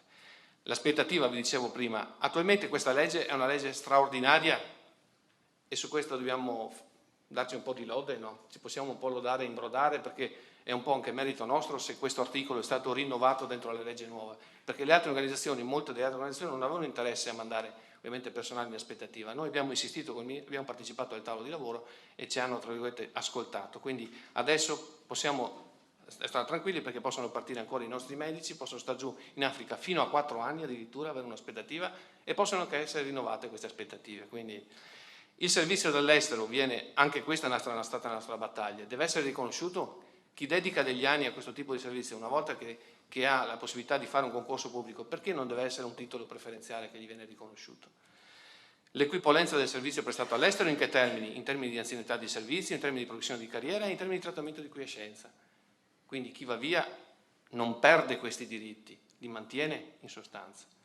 E poi tenete conto che ovviamente anche noi, come tutte le altre aziende, tra virgolette, private che fanno profit, abbiamo tutta una serie di obblighi fiscali, assicurativi e previdenziali di cui ci vogliamo far carico, quindi è una cosa piuttosto complessa. E per chi parte mentre studia, ecco questa novità. L'innovatore, gli diamo merito, è proprio stato Don Dante che l'ha introdotta, da quando poi ha preso la direzione dell'organizzazione, e ci crede molto. E questo è Junior Project Officer. Abbiamo già dal 2010 ad oggi, sono andati in Africa oltre 200 specializzandi che hanno fatto questi 12 mesi della loro specialità in Africa. E questa è una cosa molto bella.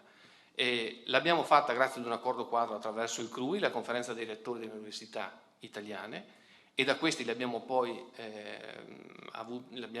siglato convenzioni specifiche con le università, e ve ne cito solo alcune, la in primis l'Università di Padova, con la quale collaboriamo ormai da decenni, l'Università del Piemonte Orientale, l'Università Cattolica. Il professor Nitti, bisogna citarlo, è qua seduto qua davanti, che è stato uno di quelli che ci ha creduto per primo, voglio dire, che ci ha sostenuto in questo, e devo dire che Padova dopo è diventata, che adesso abbiamo accordi, forse l'avete visto, con 36 universitari. Sì, qua vedete alcune. Perché sono risorse estremamente utili proprio per il continente africano. Poi la convenzione la decliniamo con protocolli operativi con le scuole di specialità, con le singole scuole, e poi questo servizio che i ragazzi svolgono all'estero, 12 mesi, che non è poco, per i quali cosa facciamo? Non è che facciamo abbastanza, perché nel senso dobbiamo dare loro un supporto logistico e amministrativo, perché ovviamente fossero dei medici di fatto professionisti che vanno giù a lavorare, quindi gli stessi permessi, le stesse cose che assicuriamo ai medici, l'alloggio nel paese, la copertura assicurativa professionale e la responsabilità civile contro terzi. E l'università gli mantiene ovviamente la borsa di studio. 70 anni che facciamo questo tipo di attività, ci crediamo, l'impegno cresce, soprattutto in questi giovani qua, le richieste che arrivano sono sempre più numerose e noi vogliamo continuare.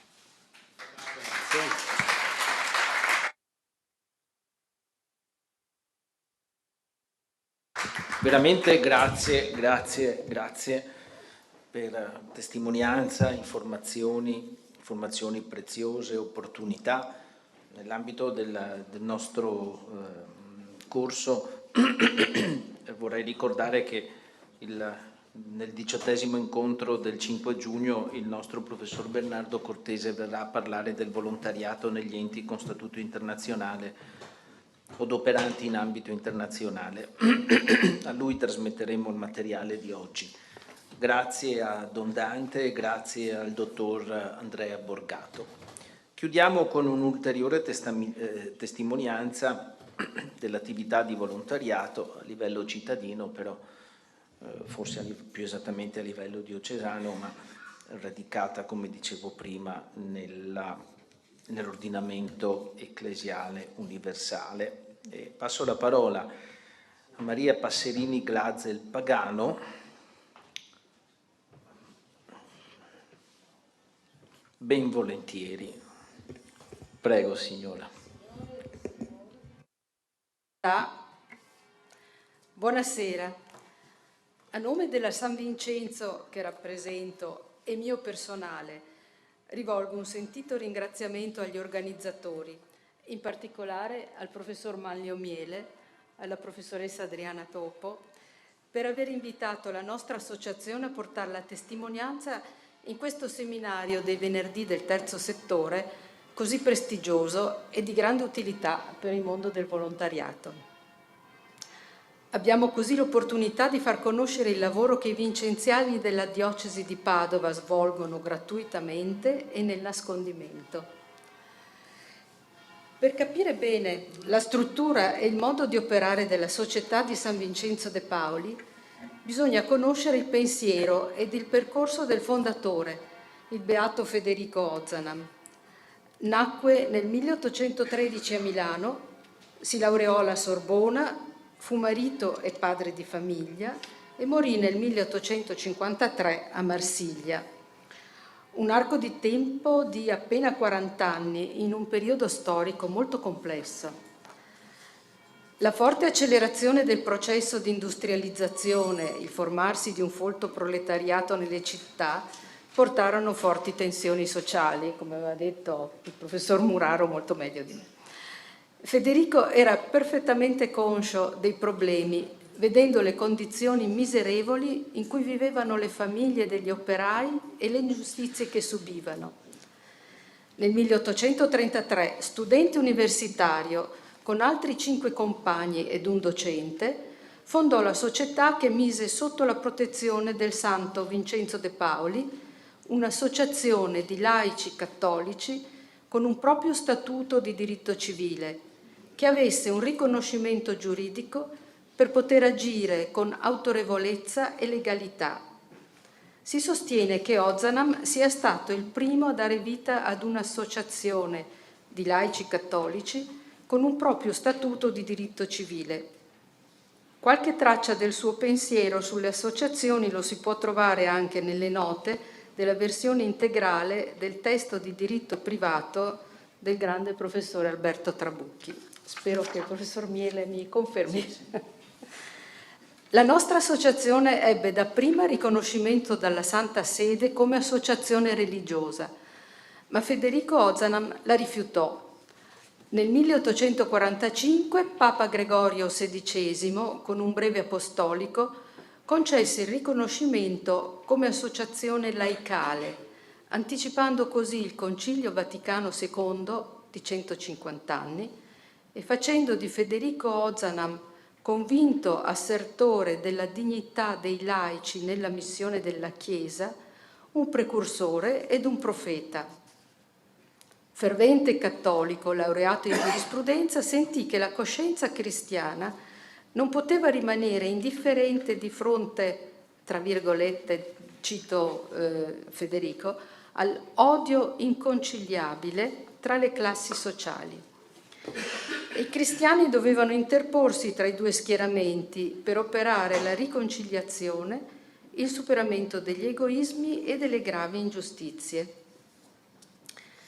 Federico sostenne fermamente alcuni fondamentali diritti della persona: il diritto alla proprietà privata, il diritto degli operai ad un salario sufficiente per sé e per le loro famiglie, il rispetto del riposo domenicale, il diritto all'assistenza pubblica per i poveri, il diritto all'istruzione, il patronato per i lavoratori, le forme di tassazione progressiva. Su questi principi basò la sua lotta alla povertà ed ispirò il pensiero sociale della Chiesa, che fu espresso nell'enciclica Rerum Novarum nel 1891. Alla morte di Federico nel 1853 la San Vincenzo era già presente in gran parte d'Europa. A Padova la prima conferenza nacque nel 1850. Vediamo il percorso con cui esercitò la carità. Imprescindibile era la visita alle famiglie in difficoltà per offrire anche un sostegno morale e instaurare un rapporto di amicizia e confidenza. Inoltre, fondamentale era ed è conoscere e rimuovere le cause della povertà, del disagio, dell'esclusione sociale, anche attraverso la politica, l'interesse e l'impegno per la cosa pubblica, che, cito Federico, se correttamente intesa è la prima squisita carità. Scrive infatti: è troppo poco soccorrere l'indigente di giorno in giorno. Bisogna mettere mano alla radice del male e, a mezzo di sagge riforme, diminuire le cause della miseria pubblica. Oggi la Società di San Vincenzo de' Paoli ha un'organizzazione piramidale. Alla base ci sono le conferenze, dal latino cum ferre, che sono i gruppi di vincenziani che si riuniscono nelle parrocchie. Queste sono collegate dai consigli centrali, che sono centri di concertazione, di confronto e luogo di coordinamento per definire strategie e attività su scala cittadina e diocesana. I consigli centrali afferiscono ai coordinamenti regionali o interregionali, i quali fanno riferimento alla Federazione Nazionale con sede a Roma. L'unità mondiale della società è garantita dal Consiglio generale con sede a Parigi. Esistono poi le opere speciali che si occupano di specifici bisogni che necessitano di diverse modalità organizzative.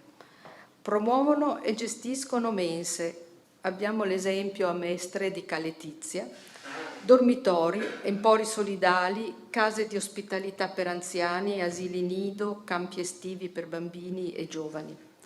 Un'attenzione particolare è dedicata ai carcerati e in questo ambito il contributo dei volontari della San Vincenzo a Padova è sempre stato determinante. Fanno parte del nostro Consiglio centrale 23 conferenze diffuse sul territorio della diocesi, che si estende anche nelle province di Vicenza e Venezia, con le conferenze di Asiago e Montegalda, Dolo ed Este. Siamo 200 soci, 266 volontari esterni. Nel 2018 abbiamo assistito 905 persone, di cui 268 nuclei familiari. Nell'esercizio della nostra opera di assistenza collaboriamo anche con gli enti pubblici e lavoriamo in rete con le altre associazioni di volontariato. Vediamo ora come si svolge la vita della conferenza. Siamo volontari, laici, di ispirazione cattolica. Per reperire i fondi ci autofinanziamo mediante offerte libere ed anonime durante le riunioni Il parroco o un altro religioso è l'assistente spirituale che introduce le riunioni con la preghiera e la meditazione di un brano del Vangelo. Ci rivolgiamo alle persone in difficoltà tramite la visita fatta sempre da 2 soci. Combattiamo ogni giorno la povertà, il disagio e l'esclusione sociale. L'obiettivo è offrire alle persone un supporto che non sia fatto solo di aiuti materiali per placare la fame e lenire le necessità più impellenti, ma anche di sostegno, di amicizia, di accompagnamento duraturo in un percorso di crescita volto ad aiutarli a superare i problemi e tornare ad essere autonomi. Tra i numerosi casi ne cito uno. La Conferenza del Toresino ha aiutato economicamente una studentessa straniera che ha potuto laurearsi in medicina e chirurgia e trovare impiego presso l'ospedale di Piove di Sacco. Ci ha inviato le fotografie della laurea e scritto una lettera con espressioni di grande gratitudine. Nel nostro sito si può trovare la sua testimonianza per esteso.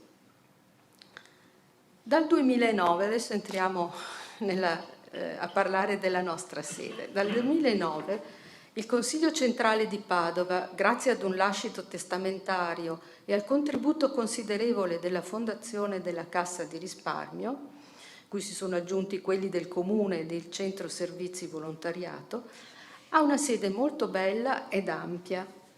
Noi vincenziani sentiamo la grande responsabilità di custodire, utilizzare al meglio, rendendolo disponibile alla comunità, questo bene che la Provvidenza ci ha dato e in cui altri vincenziani, prima di noi, hanno promosso iniziative donando il loro tempo e il loro cuore. Nella nostra casa ci sono un centro ricreativo per anziani e un centro socioculturale. Adesso interrompo un attimo perché vi do un'informazione.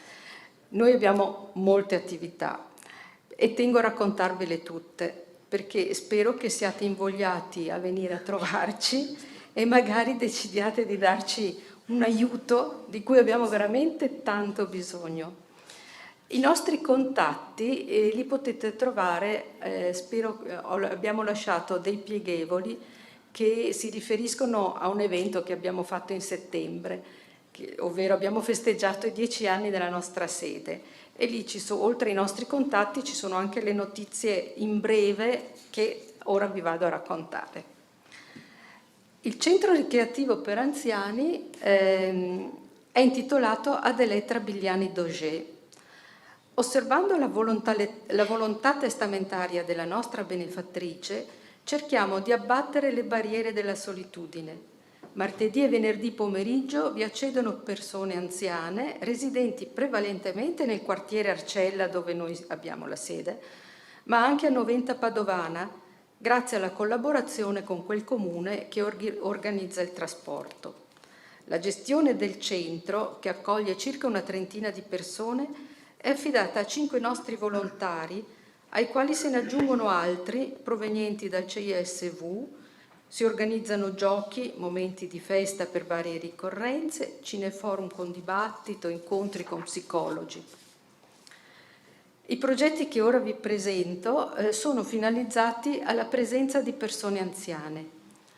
Il progetto Insieme si può cambiare coinvolge i ragazzi sospesi a scuola e li impegna in attività di volontariato accanto agli anziani. Le 2 generazioni interagiscono e si arricchiscono vicendevolmente. Il progetto 10.000 ore di solidarietà, sempre nell'ottica di sensibilizzare i giovani al volontariato, in collaborazione col CSV, la Diocesi di Padova e il Comune di Padova, da 4 anni, nell'ultimo fine settimana di maggio, ospitiamo nella sede a mangiare e dormire 10-15 giovani che, coadiuvati dai volontari del CSV e dai vincenziani della conferenza di San Leopoldo Mandic, incontrano gli anziani ospiti dell'Istituto Alta Vita in via Beato Pellegrino, regalando loro l'allegria e la gioia della giovinezza e ricevendo da loro ampie gratificazioni. Infine attiva la convenzione con il Tribunale di Padova per lo svolgimento del lavoro di pubblica utilità nel programma di messa alla prova in alternativa alla pena. L'ampia sala viene utilizzata ovviamente anche da noi per le nostre assemblee e per la formazione vincenziana. Infatti Federico ha sempre sostenuto di fondamentale importanza l'arricchimento spirituale e culturale dei soci. Ora passiamo nell'altra metà del piano, dove c'è il centro socioculturale e ci sono il dopo scuola per 20 studenti delle scuole medie inferiori, tenuto da 15 volontari, tutti ex insegnanti, i martedì e i venerdì pomeriggio. Poi abbiamo il corso di italiano e di educazione civica, che è rivolto a stranieri e a persone con storie di migrazioni. Sono circa 50-60 persone e sono tenuti da 5 volontari, prevalentemente ex insegnanti. I corsi di informatica sono rivolti a persone over 60, tenuti da un ingegnere informatico. Ecco, qui abbiamo un esempio di un aiuto di un volontario di cui abbiamo estremo bisogno. Questi corsi sono tesi a far prendere confidenza con i nuovi strumenti tecnologici, computer, tablet e smartphone. E infine abbiamo una convenzione con l'università da 2 anni. Studenti interessati possono fare un tirocinio nell'ambito del sociale. Una studentessa ha scelto di fare esperienza con i ragazzi del nostro doposcuola e ha avuto così l'occasione sia di mettere in pratica quanto imparato durante la formazione universitaria di supportare i ragazzi, ma anche di conoscere le reali necessità di studenti e studentesse che sperimentano i maggiori rischi, fra cui quello di abbandonare la scuola. Teniamo particolarmente a questo rapporto con l'Ateneo, che vorremmo intensificare per 2 motivi. Uno storico, visto le origini accademiche della San Vincenzo, e l'altro per necessità. La molteplicità delle problematiche sociali della nostra epoca ci porta a interagire con persone delle più svariate etnie, con culture e tradizioni a noi spesso sconosciute e alle quali siamo sconosciuti. Avremo perciò bisogno di un supporto culturale adeguato. La nostra ambizione nel rapporto con l'università è che si possa concretizzare con l'istituzione di un corso di laurea magistrale sul terzo settore per costruire insieme, in un'ottica interdisciplinare, vedi giuridico, economico, filosofico, pedagogico, sociale, sanitario, ed interculturale, in stretto raccordo con le migliori forze del territorio, a vantaggio di una crescita complessiva della nostra comunità. Questo potrebbe essere il momento giusto per chiedere questo impegno all'Ateneo, in cui Padova è capitale europea del volontariato e nel 2022 l'università festeggerà i suoi 800 anni. Grazie per la vostra attenzione e siete tutti invitati a visitare la nostra sede.